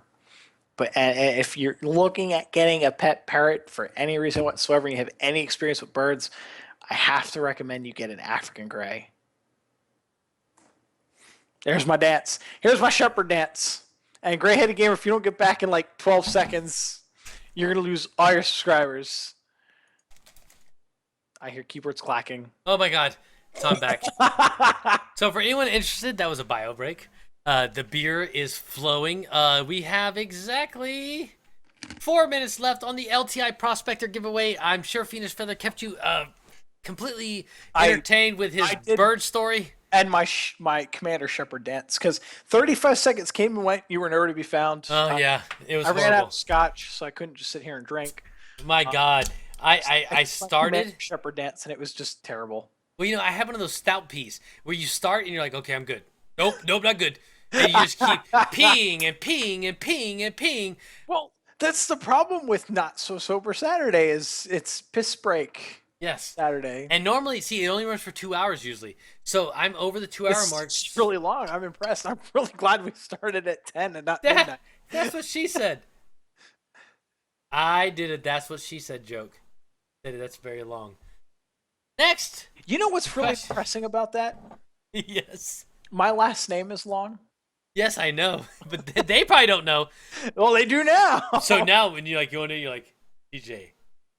Long. Oh, I got enough of this Boom. boot camp and in the Navy. I don't need any more of this now. Oh, that's fantastic. All right, let's go to the next question because let's see how long we have. We've got 3 minutes left on the giveaway, guys. LTI Prospector giveaway. And then after that, we're going to do some more giveaways. Oh, check your Discord. Commander Headclot. What? Hold on. I've been getting videos. This is the samurai video they were talking Oh, about. no. Is it really? I'm not. Hold on. We might play that in a minute. No, I'm so proud of you for let's go ahead and play it now. You can play it. I'll play it. Oh wait, no, I can't. Commander Headclot, I keep getting copyright strikes for playing other people's stuff. I can't do it. Damn it! I'm sorry. But that's the samurai video. I'm gonna watch a it. video that has 7,000 views. Oh man, no, you would not believe the copyright strikes I've gotten for playing a smidgen of a smidgen. It sucks. Seriously? Yeah. I mean, I YouTube, thought it was dude. bad. I got a copyright strike No. for using the Danger Zone video. Yeah. And YouTube sucks, bro. Star Citizen video. No, Like, YouTube sucks. Yeah, tell me about it. Yeah, YouTube sucks. All right, Blexy10 asks, what is your thought on the Reclaimer? Reclaimer, the punchy fist of doom. Yes. You know what? My favorite thing about the Reclaimer is they said you do not have to remove the crew from the ship that you're reclaiming. That just reminds me of that one video that I don't remember what his name was. He made it was a guy sitting in the Hornet cockpit. I think he rendered it in Maya, of the Reclaimer reclaiming the ship as he's sitting there, and it's like, oh, that would be so dreadful. Yes, and that's you know what? Right now, it's not a MISC ship, but it's a very industrial ship. It is a fucking hulking mass of badassery. Yes. I want a Reclaimer in game. I'm gonna buy it in game, but I want one for the simple fact of that guy talking shit. Disable him and bring your Reclaimer in and chew his fuck ass up. That reminds me of the most memorable piece of INN fiction I have ever read was The Garbage Woman. She flies around in a reclaimer and attacks ships. The most memorable piece I read was a bunch of people were sitting on a Gemini. I think Gemini. That's the not a Gemini. The Starliner, whatever the Starliner was called. And it's going into detail about all these people on the Starliner. And then all of a sudden the Starliner gets grabbed and pulled in by a reclaimer. That was like one of the most darkest things I have ever read fiction-wise. And it was crazy. And you know what? It's going to be a thing. That's what I love. It's going to be a thing. It's going to be a thing. Imagine your bounty. If you reclaim a Starliner. You are a Reclaimer. We're going to, oh God. You know what? You get a name. The Reclaimer. Uh-oh, Mama has spoken. It's coming. I know that look. Just to follow up on the puppy. Okay, paint me like one of your French girls asks. Okay. That's great. We know you can buy skins for our ships, but do you think we'll be able to buy paints or skins for inside the ship as well? I believe they talked about customizing the inside of our ships, but I don't think we're going to be able to rearrange the entire ship. From a technical standpoint, from what I have seen, I wouldn't be surprised if you put a skin on the exterior ship that you'd be able to skin the interior ship, because of the way the material files are laid out. I would not be surprised if we saw that, but I also wouldn't be surprised if we didn't see it, just because it's a lot of extra man time. Yeah, you spend more time in the exterior of the ship than you do seeing the exterior, because you're going to walk around the interior, but people are only going to see the exterior if they're close enough. So I don't know. Maybe, probably, but maybe not up front. There's a chance. Later on in development, there may be a chance, but we will get, like, they've already said, we will get, like, bobbleheads. My plastic dinosaurs. I need my plastic dinosaurs, damn it. My space plant, damn it. Yeah. We need things to decorate, like, our ship dash. And being able to put even like some of our flare items inside our ship would be awesome. But there again, we'll have to see. It's all further down in the development. Hellfire asks, Fiendish Feather, outside of gaming or Star Citizen, what are your hobbies? Taking care of my pets, taking care of my wife, remodeling the house, getting ready for school. I don't really have any hobbies at the moment because this is my hobby. Like Right. making CryEngine videos is my hobby. It's what I do in the spare time. Remodeling the house. It's a big hobby. Oh, it is. It sucks all of my time. Yeah. Remodeling the house was the hobby for a couple of months after we bought it. I think we closed in the end of January. We moved in end of March, maybe April. And that was several months to remodel. That was gutting walls, to redo plumbing, redoing electrical, putting floor down. And Right on. that took all of my time. Now that I moved in, desktop's back up and running. I decided I wanted to get back into CryEngine. That's my time sink. Right on. It's working on CryEngine and working on content creation is my hobby. That is my hobby. Right on. My other hobbies are more like my responsibilities, as in, taking the dogs for a jog, or spending time with the wife, which is a very big responsibility. But Absolutely. this is my hobby. If you want to salvage your marriage, it's a very big part of it. Absolutely. And you guys have seen it at the beginning of the video. If you have not, check the VOD out on my Twitch page. The process of doing what he does is a huge process. There's not a lot of time for anything else. But Fiendish, we have reached the end of our LTI Prospector giveaway. Ooh, give it away. And we have 130 entries. That is the biggest entry to any giveaway I've ever done. Thanks mostly to Fiendish Feather for being on the show, because he's a big attractor. Everyone wants to see Fiendish Feather. That's the truth. It's because everyone wants CryEngine knowledge. Yes, because it's fucking awesome. Let's just be honest. It's fucking awesome. So guys, the winner of the LTI Prospector, you have to be following the channel and you have to be present. I'm going to give you 20 seconds. If you are not following the channel, and if you are not here, I hope you can hear me telepathically and get back into the channel. But you have 60 seconds to claim your prize. It is the LTI Prospector, and it is supplied by Tsunami, one of the awesome followers of my channel. Tsunami, you're an amazing guy. The winner of the LTI Misk Prospector single-seater mining ship is Salty Oni something DC. You couldn't even pronounce it. No, I cannot. So Salty Old One. Salty Old One-Eyed IDC. He's a one-eyed condor. He's a bird. Yes. I approve of this. Okay, Salty One-Eyed DC. One-Eyed C. Okay, Salty One-Eyed condor. Okay. I've had more drinks than you. Come on. Right on. 60 seconds, Salty. 60 seconds to respond in chat to claim your LTI Prospector. Please be here in chat. Salty One-Eyed DC. There it is. Hey, you are there, brother. Congratulations. Message me on Twitch with your RSI username and your RSI email address, and I will forward that to our donator for the ship. Congratulations, Salty. You are the winner. The winner. Not winter. Salty. Old. One-eyed DC. One-eyed condor. So I will get you written down here. But you must message me on Twitch and let me forward your information to our sponsor. Congratulations, Salty. So there you go, guys. 130 entries into the Salty One-Eyed Condor giveaway. You are the winner, sir. LTI Prospector. Good job, man. Awesome deal. We're going to reset that, and we are going to keep the LTI, but we are going to change this to a P72. Ooh, the Archimedes. Yes, Archimedes is beautiful.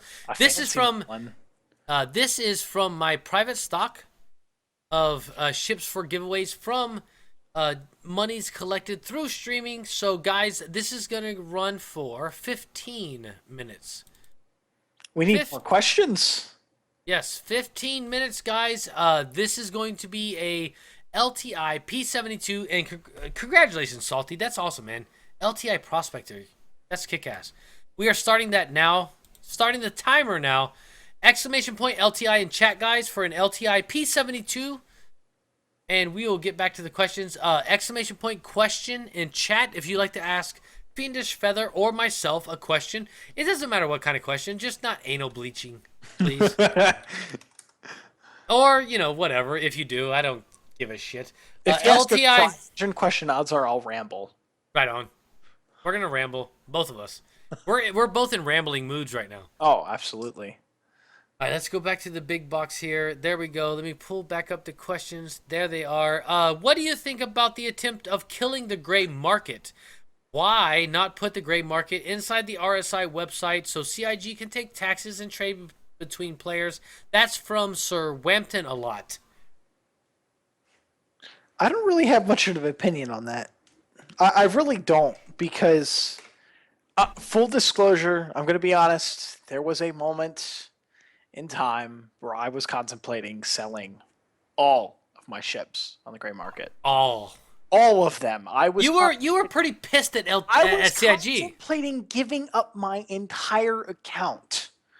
And the gray market would have benefited me greatly because I would have been able to get about $2,000 for my interests. Right. But I kind of see where the gray market is coming from, but at the same time, I really think it's shiesty because it's digital made up goods, and it's like, what? Right. So what they want to do with it, I'm gonna step back from that one. What they want to do with it is up to them. I don't really have an opinion on that matter. And with me, I'm kind of the same. I don't have a big opinion. I'm the exact opposite, though, because I don't sell anything on the gray market. Why wouldn't they pull it on the CIG webpage? Probably legalities. Mm-hmm. Probably. That makes sense because... Yeah.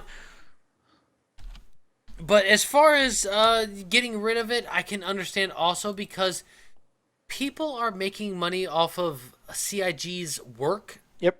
Because they're selling the ships for more than what they sold for on the webpage. It doesn't require them to do any effort besides sit there and click F5 and wait to buy it. You know, like the people who bought the Javelin and... Right. So, you know what? The gray market, to me, I stay away from it. I know a lot of people deal with it. That's fine. I stay away from it. Only because, like Fiendish says, you know, it's gray. It really is.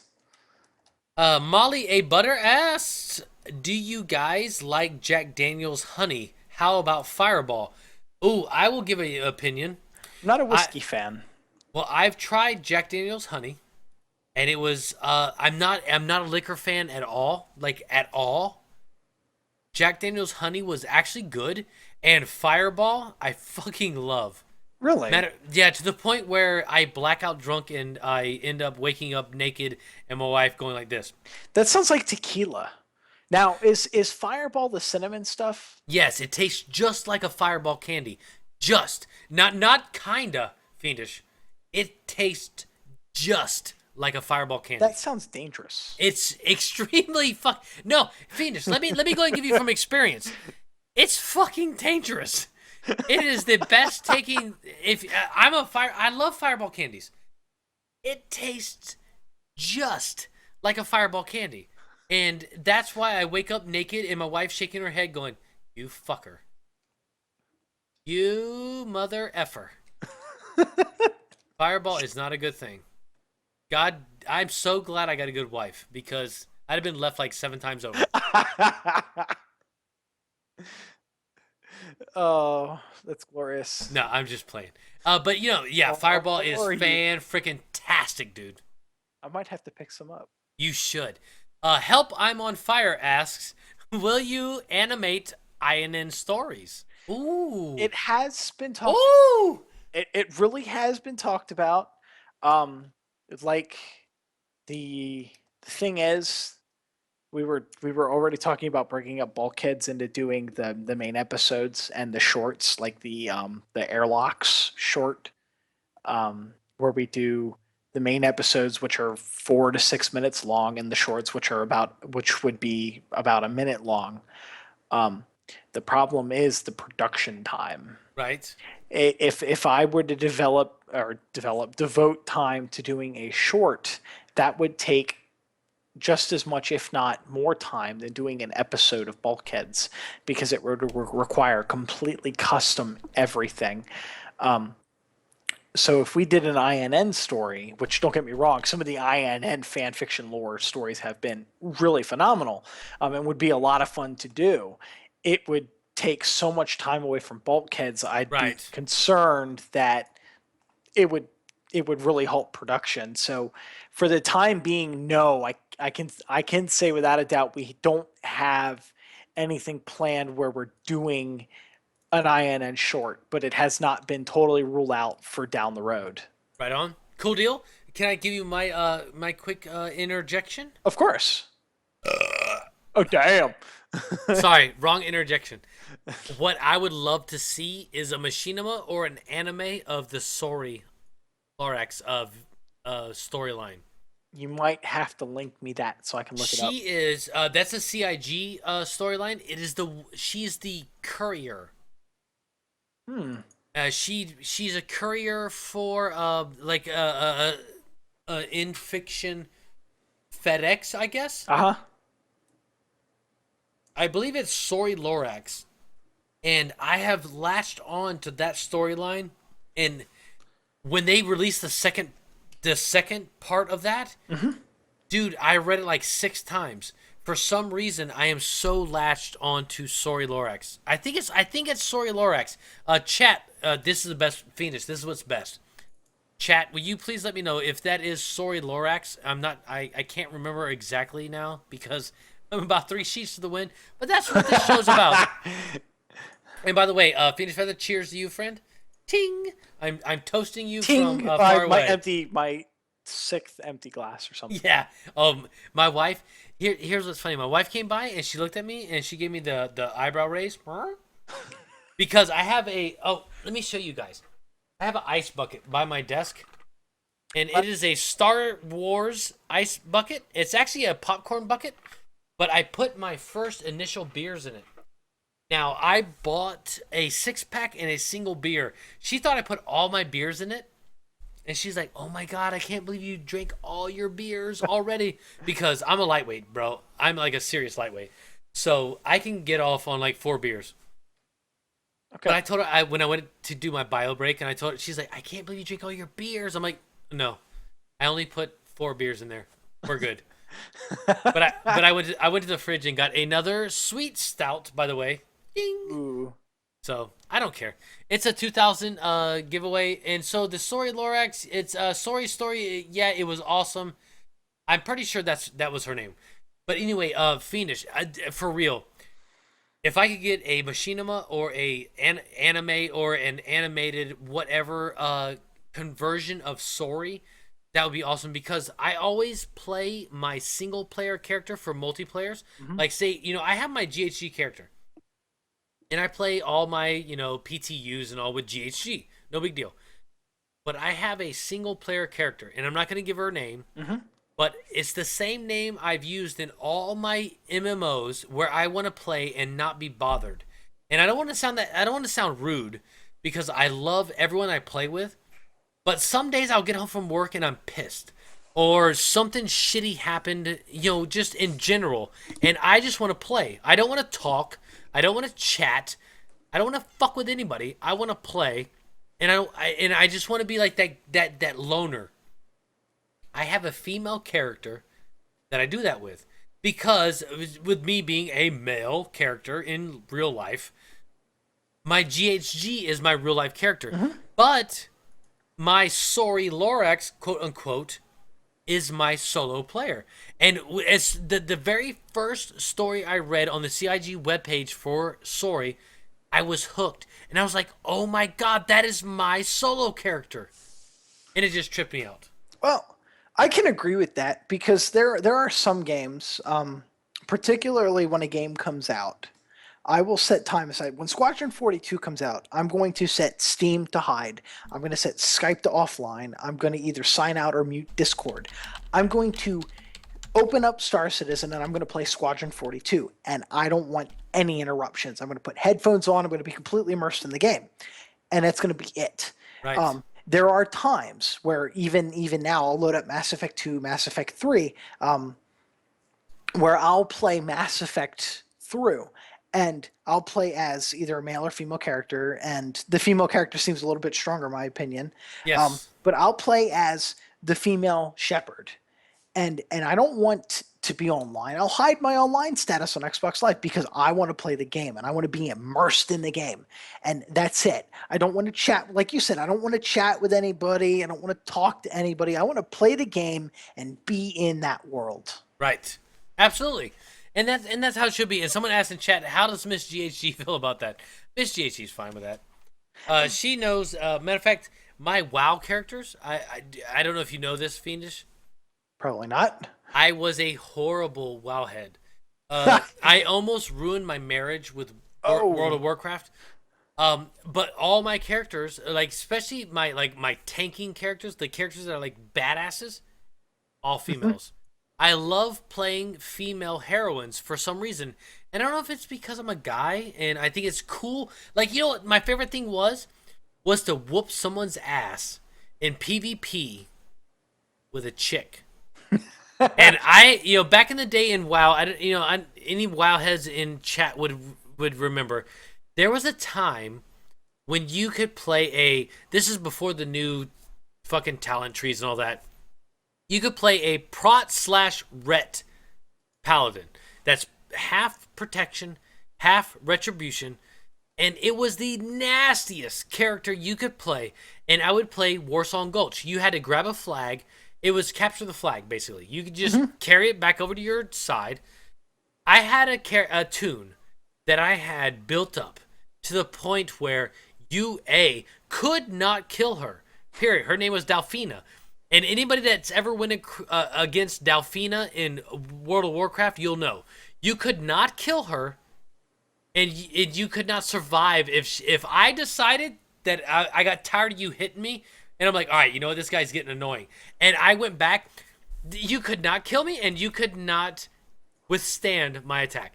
And it was stupid. And, and the guys at Blizzard realized that this hybrid build was bad. It was overpowered, and they took it out. But for like 3 months, I was the bane of most people's existence in Warsong Gulch because I had found that talent tree mix of just being stupid. Wow. And that's what I want everyone to avoid in Star Citizen, which I'm sure they will. That's old school. That's way before, that's even before Lich King. But still, that's why I love the female character, because guys would come through and they would actually take the time to personal message me on the Blizzard account page, whatever it was called back then, and say, "You suck. I hate you. You ruined my play experience." I'm like, sweet. But anyway, that was back in the old WoW days, and I think I had a temp job at GameStop when Lich King came out. I remember doing the midnight release for that. Oh, Lich King. At first, Lich King was cool, but after Burning Crusades, WoW lost its flavor for me, and I'm done. But it's all whatever. A gray-headed gamer that had to have been back in the Burning Crusades. Yes, it was Tsunami. It was in Burning Crusades. It was right before Lich King, and back when you had trees with not talent. Oh, yeah. Back when it was talent trees. Yes. It was the tree version where you could go halfway into this, halfway into that. That's when WoW was just amazing. That's when back when like guys like me that had put hundreds of hours into World of Warcraft, we ascended over the casuals, and we were like, yeah. Plebs. But there again, my wife was sitting there with dinner, and I'm like, I'm raiding. Don't mess with me. I'm so glad those days are over. See, I tried to get into WoW, and when I say tried, I was kind of forced by an ex-girlfriend at the time, back in 2009, I think it was. And I tried it for about a week. Didn't like it. Didn't get into it. Well, here's the deal, Fiend. They got back in now. This is in the old days. They got PvP right. Did they? Yes, they did. They had millions upon millions upon millions of subscribers because they had it right. And here lately, there was a group of people that started a vanilla server and took it back to the old days, and everyone loved it. We all loved it. And Blizzard came in and said, we're shutting it down, and they shut it down, and now they have lost everybody. Why would they do that? That's like turning your back on the community. Yeah, they suck. They suck. They suck bad. Yeah, it sucks. So, guys, we have the giveaway is over for the. Excuse me again. It's just how it happens. The giveaway for the LTI P72 is over. The 350R is going to be a ticket raffle. In all actuality, these giveaways for 2000s should have been ticket raffles, and I'm too drunk to remember, so I apologize. But we have 113 entries to the P72. Let me get my pencil ready. Because you're doing a giveaway? That gives me time to refill my glass. Yes, go ahead and refill your glass. Need more scotch. Guys, the P72 LTI giveaway is done. Sorry, Meyer Test, putting your giveaway in too late. The winner of the, you have to be present and following. If you're not following, I'm going to give you 10 seconds to follow now. It's getting very, very crowded. 10 seconds to follow, guys. And then I'm going to choose the winner. A sip of beer.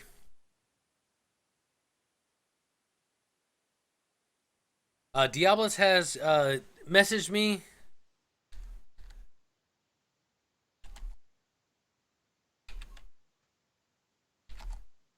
I'm having a hard time typing. Diablos, I just sent that text, and it's very tough for me to text right now.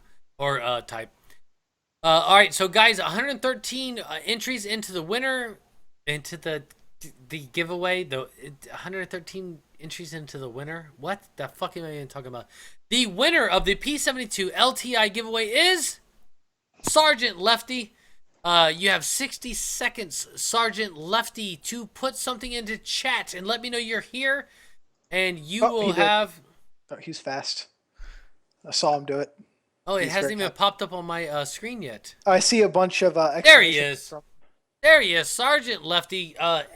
If you don't mind, you would need to give me a message on Twitch with your RSI email and username, and I will get that LTI P72 off to you as soon as I can. It won't be tonight. I'm telling you right now because I'm hammered.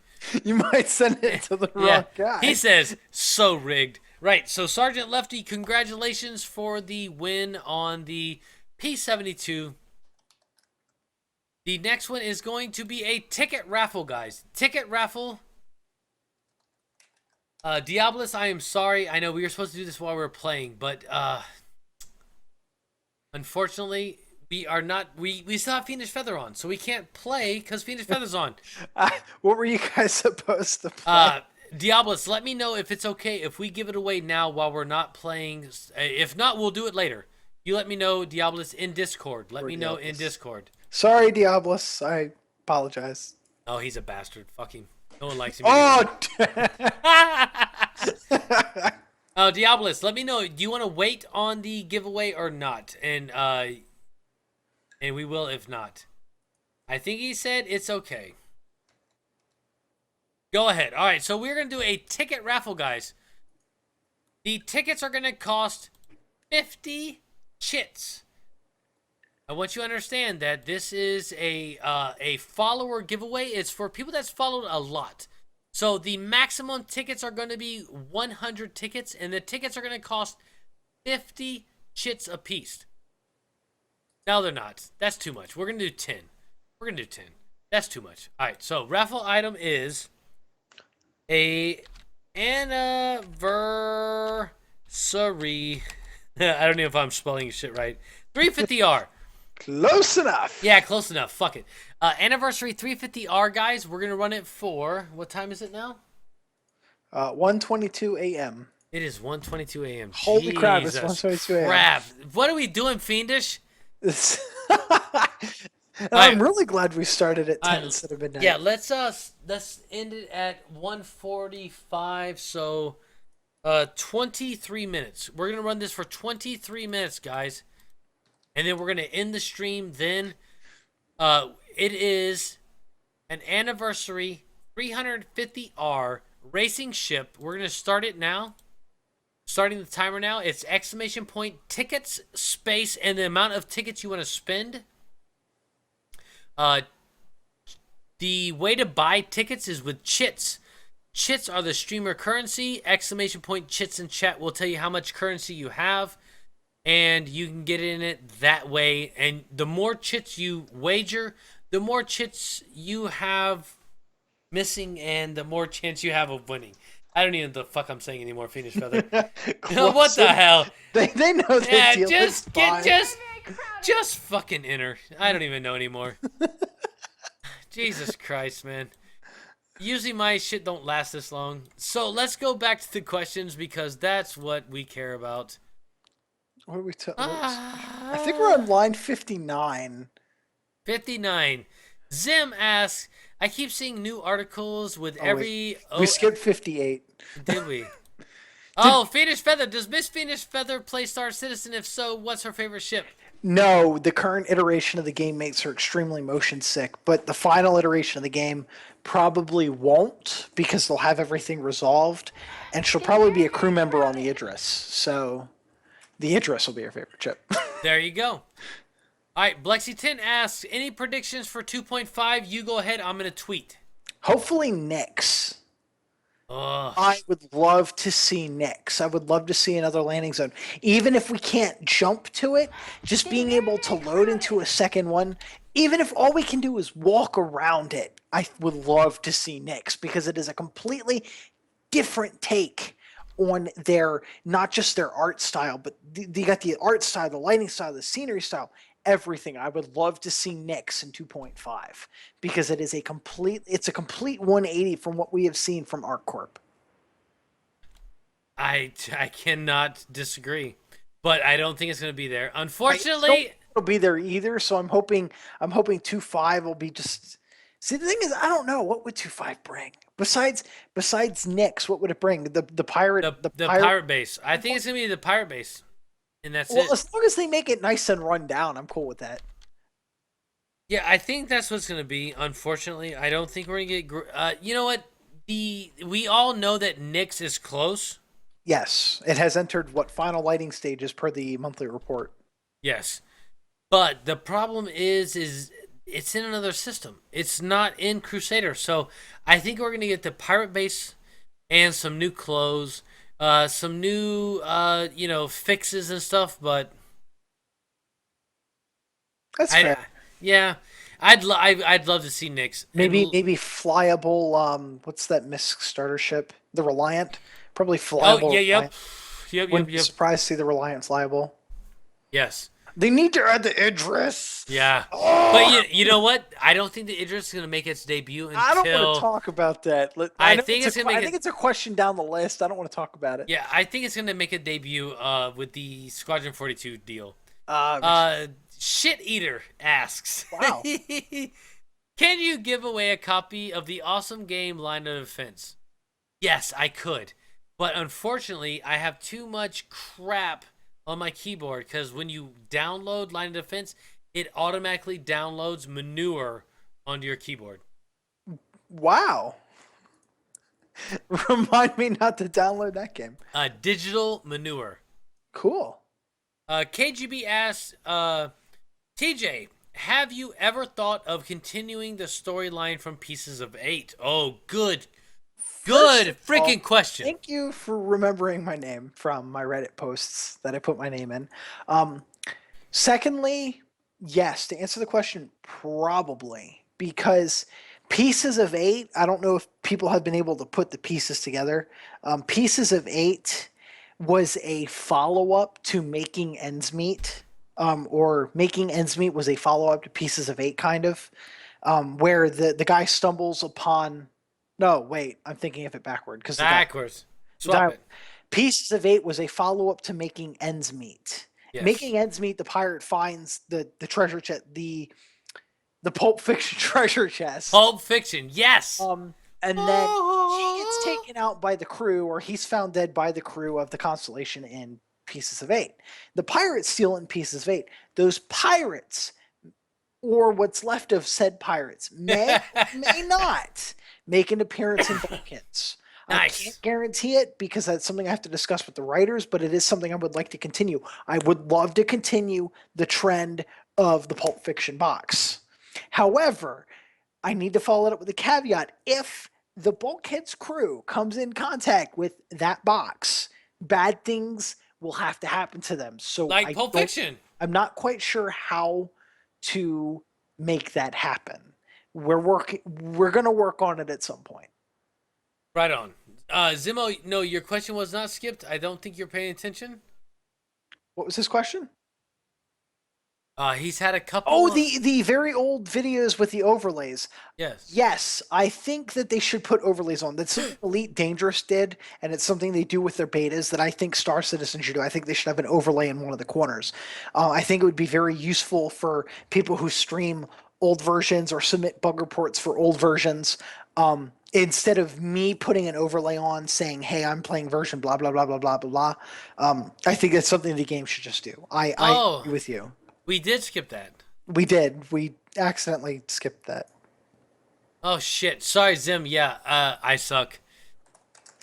And this is what happens late in the show. I miss stuff. I apologize. Okay, sorry. So, Zim, yes, we did skip your question, but there you go. There's your answer. Hellcat Leet asks, do you think CIG will put in space hookers / space strippers? If not, do you expect people to role play as space hookers strippers? Or do you think CIG will ban people first? You have a very Do you want to take that first, or want me to take it? If they do, I'll take it. If they do put in space strippers, I think it's going to be no more, what's the word I'm looking for, explicit than the dancers in Mass Effect. If they do, I don't think they will, because I don't think they want to deal with that. Yeah, I think they want to keep it PG-13. Now, if they don't, I guarantee you one of the modders will. Yeah, no doubt. Now, they're not going to be in the main PU, but they're going to have modding capabilities. Yes. One of the modders will. Yes. If not, do I expect people to role play as them? Absolutely, because it's the internet. Yeah. And hello, internet. Well, for playing as them, no, I don't. Not unless they're crazy about it. Yeah. Hello, internet. There will be strippers. There will be hookers. Will they put it in? I think they're going to try to keep a better rating, but whatever. Groxy's asked... Groxy's? Who the hell's that? That is Brock. That is Brock from Bulkheads. Groxy's. Ooh, I actually have an answer to that question, so ask it. Gray and FiendishFeather, since you said no question about anal bleaching, you have to how do you feel about anal waxing both in live and CryEngine? I'm dropping you as soon as I can find Discord. I'm dropping you. I'm not posting any links to anal waxing. No.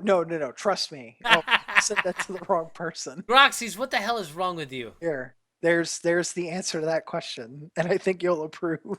Rye wants to see Bulkhead's footage while we ask questions. Rye, the only problem is I have to keep the questions on the main screen, and if I don't, then my screens are very small, and I can't read all the questions, and Bulkheads is short, and it would just keep looping, and... 4 minutes, it would just keep looping. I apologize. Just put that image up and leave it there. You'll be fine. The one I just sent you in Discord, you'll be fine. Oh my goodness. Oh my goodness.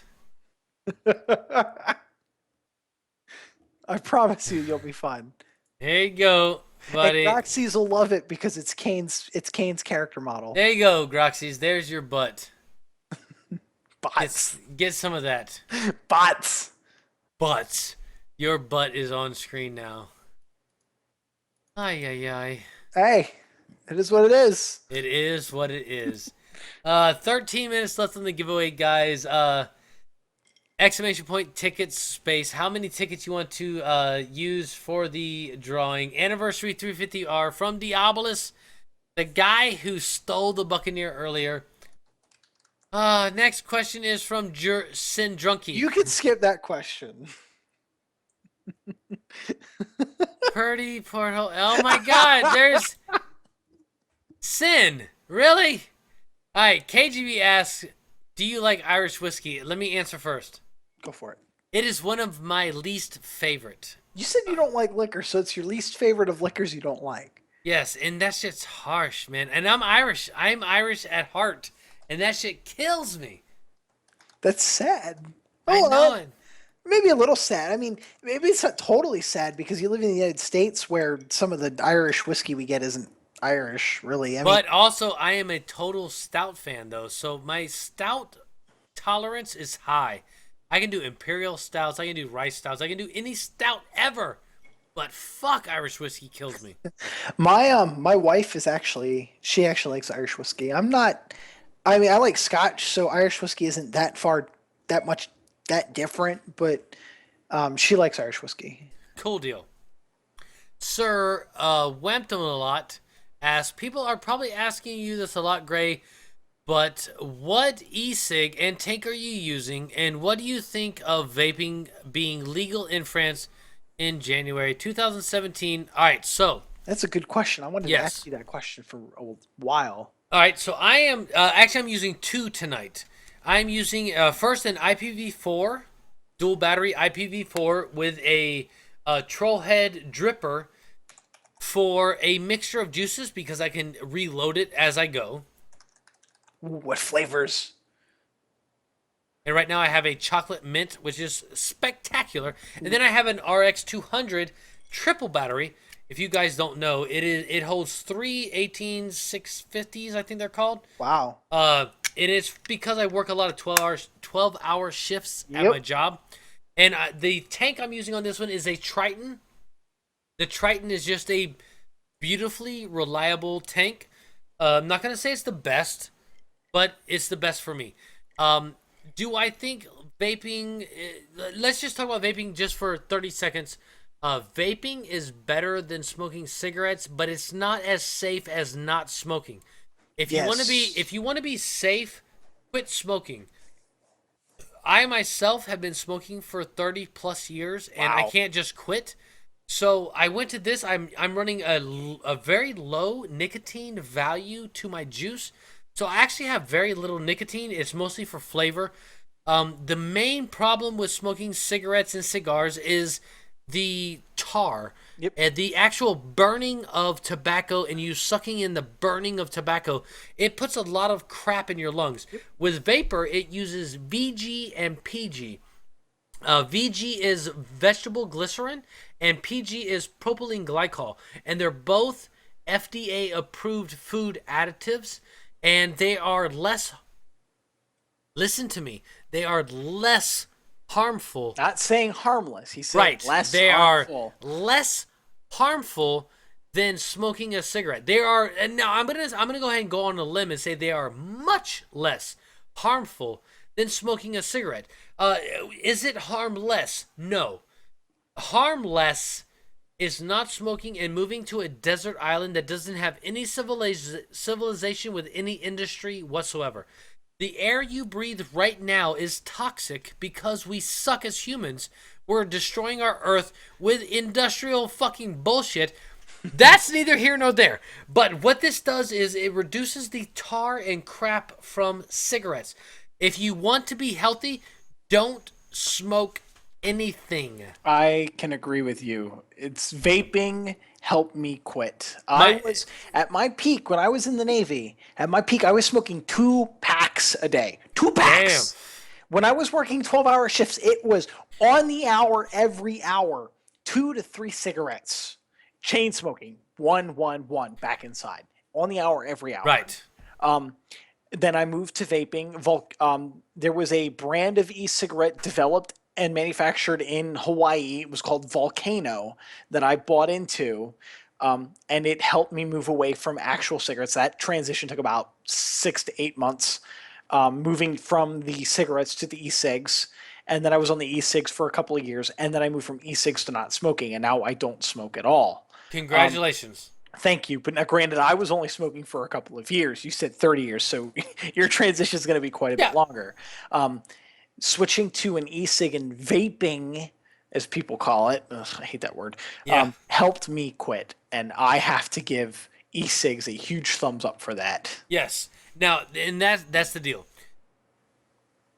My deal is that I did not want to quit smoking. I can see why. I enjoy 12-hour shifts. I can see you not want to quit. If I was still in the military, I would not have quit. Yeah, I enjoy smoking. When I go on break, I look forward to smoking. So, you know, it's one of my things. Is it safe? No. Is it safer? Yes. Is it good? No. Is it gooder? Sure. But, you know, there again, long-term studies on cigarettes have been done. Long-term studies on vaping has not. Now, let me go ahead and school you guys real quick, because this is what I do. We're gonna transfer over to the big box. Let me give you guys a real quick eye opener. There was a big popcorn lung bullshit on the internet. Oh, vaping causes popcorn lung. Guess what? Smoking cigarettes has caused that for hundreds of years that they've been smoking, if it in fact has been hundreds of years, but whatever. Big tobacco, what they saw with e-cigarettes was, holy fuck, our profits have been cut by tenfold and we're screwed. Let's tell them that they're marketing to kids. Well, guess what? Cigarettes used to use the Flintstones for commercials. Them little bastards. They used to say, oh, Fred Flintstone be like, oh, when I want to relax to a Winston cigarette. You fuckers. And then they're talking about popcorn lung. Guess what? That's not a new thing. I hate to tell you guys this. Popcorn lung is a thing that happens with smoking in general. Yes, it sucks. Oh, you know, it's going to kill you. Yeah, it will. E-cigarettes is not going to give you that as fast as cigarette smoking will. Will it give it to you? It may.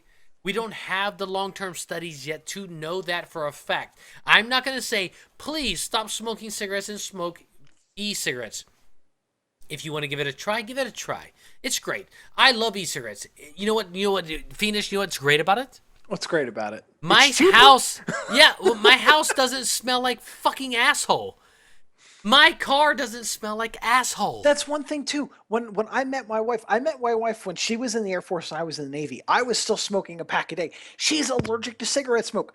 So, you know, we fell for each other. She was allergic to Yeah, it stinks like hell. You cannot mask the smell of a cigarette. Cigarette stinks. Ashtrays stink. Horrible. And since when I moved to e-cigs, the smell of cigarette was terrifying afterwards. And now that I've quit altogether, it's just absolutely just horrid. Yeah, exactly. I'm telling you right now, guys. I don't have ashes in my car. I don't have a stink in my car. I bought a new car and I've never smoked in it. You know what? It smells great. It smells like leather. Instead of smoke. Yes. So that's the thing. Oh, my wife says I'm being loud. I apologize. If I'm blowing your headphones up, I apologize. Oh, baby. It's a long stream. I'm impressed. Yeah, my wife says you also said you're going to talk about it for 30 seconds, and you've been rambling on. That's what happened. True. I'm off. I'm off e-cigarettes now. Thank you, Miss GHG. Thank you. That's what Mod Mom's all about right there. Mod Mom has me on lockdown. I like it. Dirk Cadaver asks, so do you plan on running Brilliance like in Privateer? What? I haven't played. So you plan on running Brilliance like in Privateer? Oh shit! Dirk Cadaver, shit! I'm a Privateer fan, and I'm not sure what. Oh, it's. See, I haven't played Privateer. I haven't. Crap! I don't remember what Brilliance was. I suck. But we're gonna move on until he says something in chat. CS Digital Design asks, I'd like to know if you got all the assets to make the animation. Is there some place I can go to find out where to get a hold of the stuff? I actually interested in possibly doing my own stuff like that. Yes, my best answer is Google the Star Citizen leak. And that is your best bet to get started. There you go.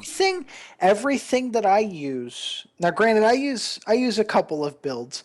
90% of what I am using to make bulkheads is from the Star Citizen leaked branch.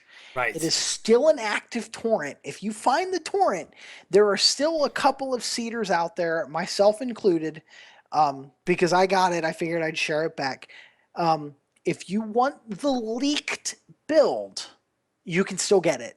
And that is more than enough to get started with. Right on. Just, if you get it, don't be a dick. Don't go through and find any spoilers that somebody else hasn't found yet and share it. That's all I ask. Right on. 2 minutes till the giveaway. Oh goodness, I got the hiccups. Until the giveaway is up, and brilliance was a drug in Privateer. I forgot about that. Yes. Oh. As soon as someone put it on there, I was like, oh shit, that's right. Damn it, this is bad. When I get the hiccups, I gotta totally like put them out of my mind, or they'll kill me the rest of the night. Lexington asks, what is your experience with the Starfarer, and have you gotten a full crew before? I have. The hiccups are real. Oh, my hiccups are bad, dude. I get hiccups that will make a normal man diarrhea in his pants. I can't even stop them. Oh, goodness gracious. Chat's giving you advice. Right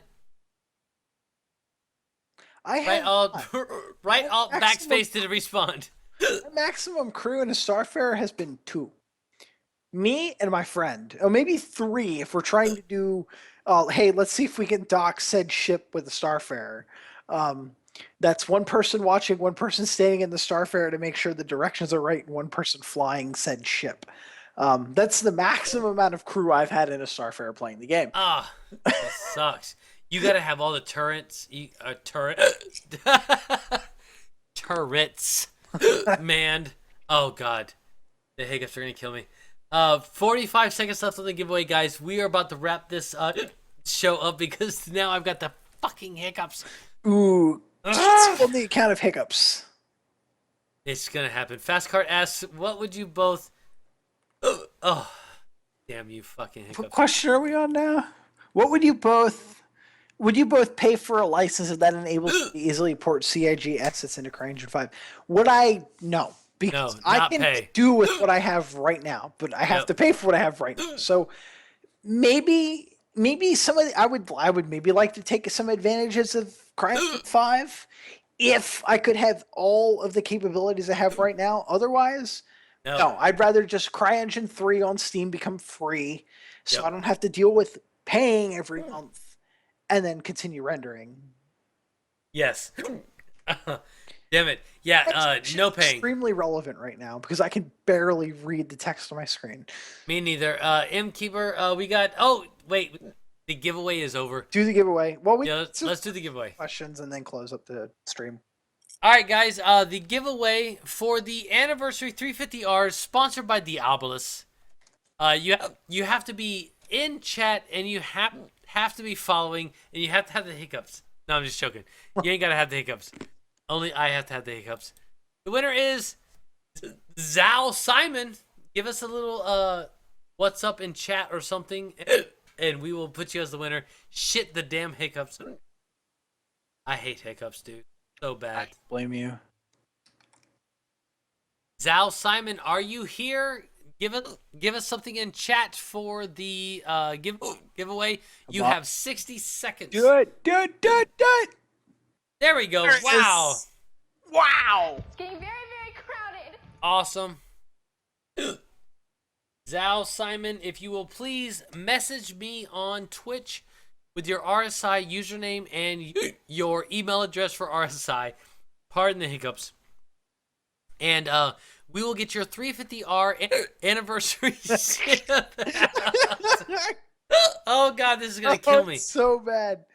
So thank you, Zhao Simon. Oh God, yeah, here we go. All right, so FiendishFeather, thank you so much for joining us tonight. That was absolutely amazing. It was a lot of fun. I did not expect. I'm really glad we started at 10 because it almost went to 2 anyway. That was like twice as long as I expected the stream to go. Oh yeah, you're gonna get so much trouble. I'm no, it's fine. It's fine.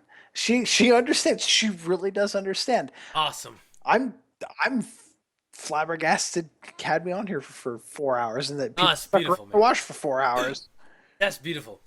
FiendishFeather, thank you very much. Thank you everyone in chat. Thank you for everyone that joined the giveaways. And thank you for the hiccups, you bastard. I hate you. But guys, don't forget to check out all the other streams that I'll be putting up later. Follow and turn your fucking announce. Oh God, screw it. Screw it. The hiccups have already taken over. Thank you everybody for joining us. It's not gonna stop. That's all there is to it. We're gonna find someone on Twitch to stop laughing, Miss GHG. Damn it. She's like, oh yeah, it's happening. No, I don't want no sugar. Damn it. Sugar works for her, not for me. We're gonna go ahead. What's the definition of sugar? I have to ask. A spoonful of sugar actually helps. Oh, you mean a literal spoonful of sugar? Yeah, a spoonful of sugar actually helps my wife and my son. Checking. But not for me. So we have the Astro Pub on, Wickstrom's on. Who are we gonna host, guys? You know what? I'm gonna come down here. Star Citizen, who is? Oh God. Say host me, but Drunk CryEngine is not good CryEngine. By the way, I think somebody asked it. I do plan on streaming CryEngine adventures in the future. Good. Possibly. The problem with it is CryEngine takes up 2 monitors minimum. I don't know how to simply stream 2 monitors. Oh, you know what? I do it though. Do if you? you want, yeah. If you want to, I'll have to ask you when you're sober to see what the layout's like. Yeah, definitely when I'm sober. We are gonna host Wickstrom. He is streaming Star Citizen right now, guys. If you want to hang out here and earn chits, hang out here. If not, head over to Wickstrom's page. Oh goodness, and tell him GHG raid. Thank you, FiendishFeather. Thank you, everyone in chat. We'll talk to you all, guys. You guys rock. You guys really do rock. Absolutely. Thanks, guys. We'll talk to you soon. 3, 2. Oh goodness, the hiccups are real. 1. Oh, dude, it's fucking horrible. It was amazing. All right, let me stop the stream.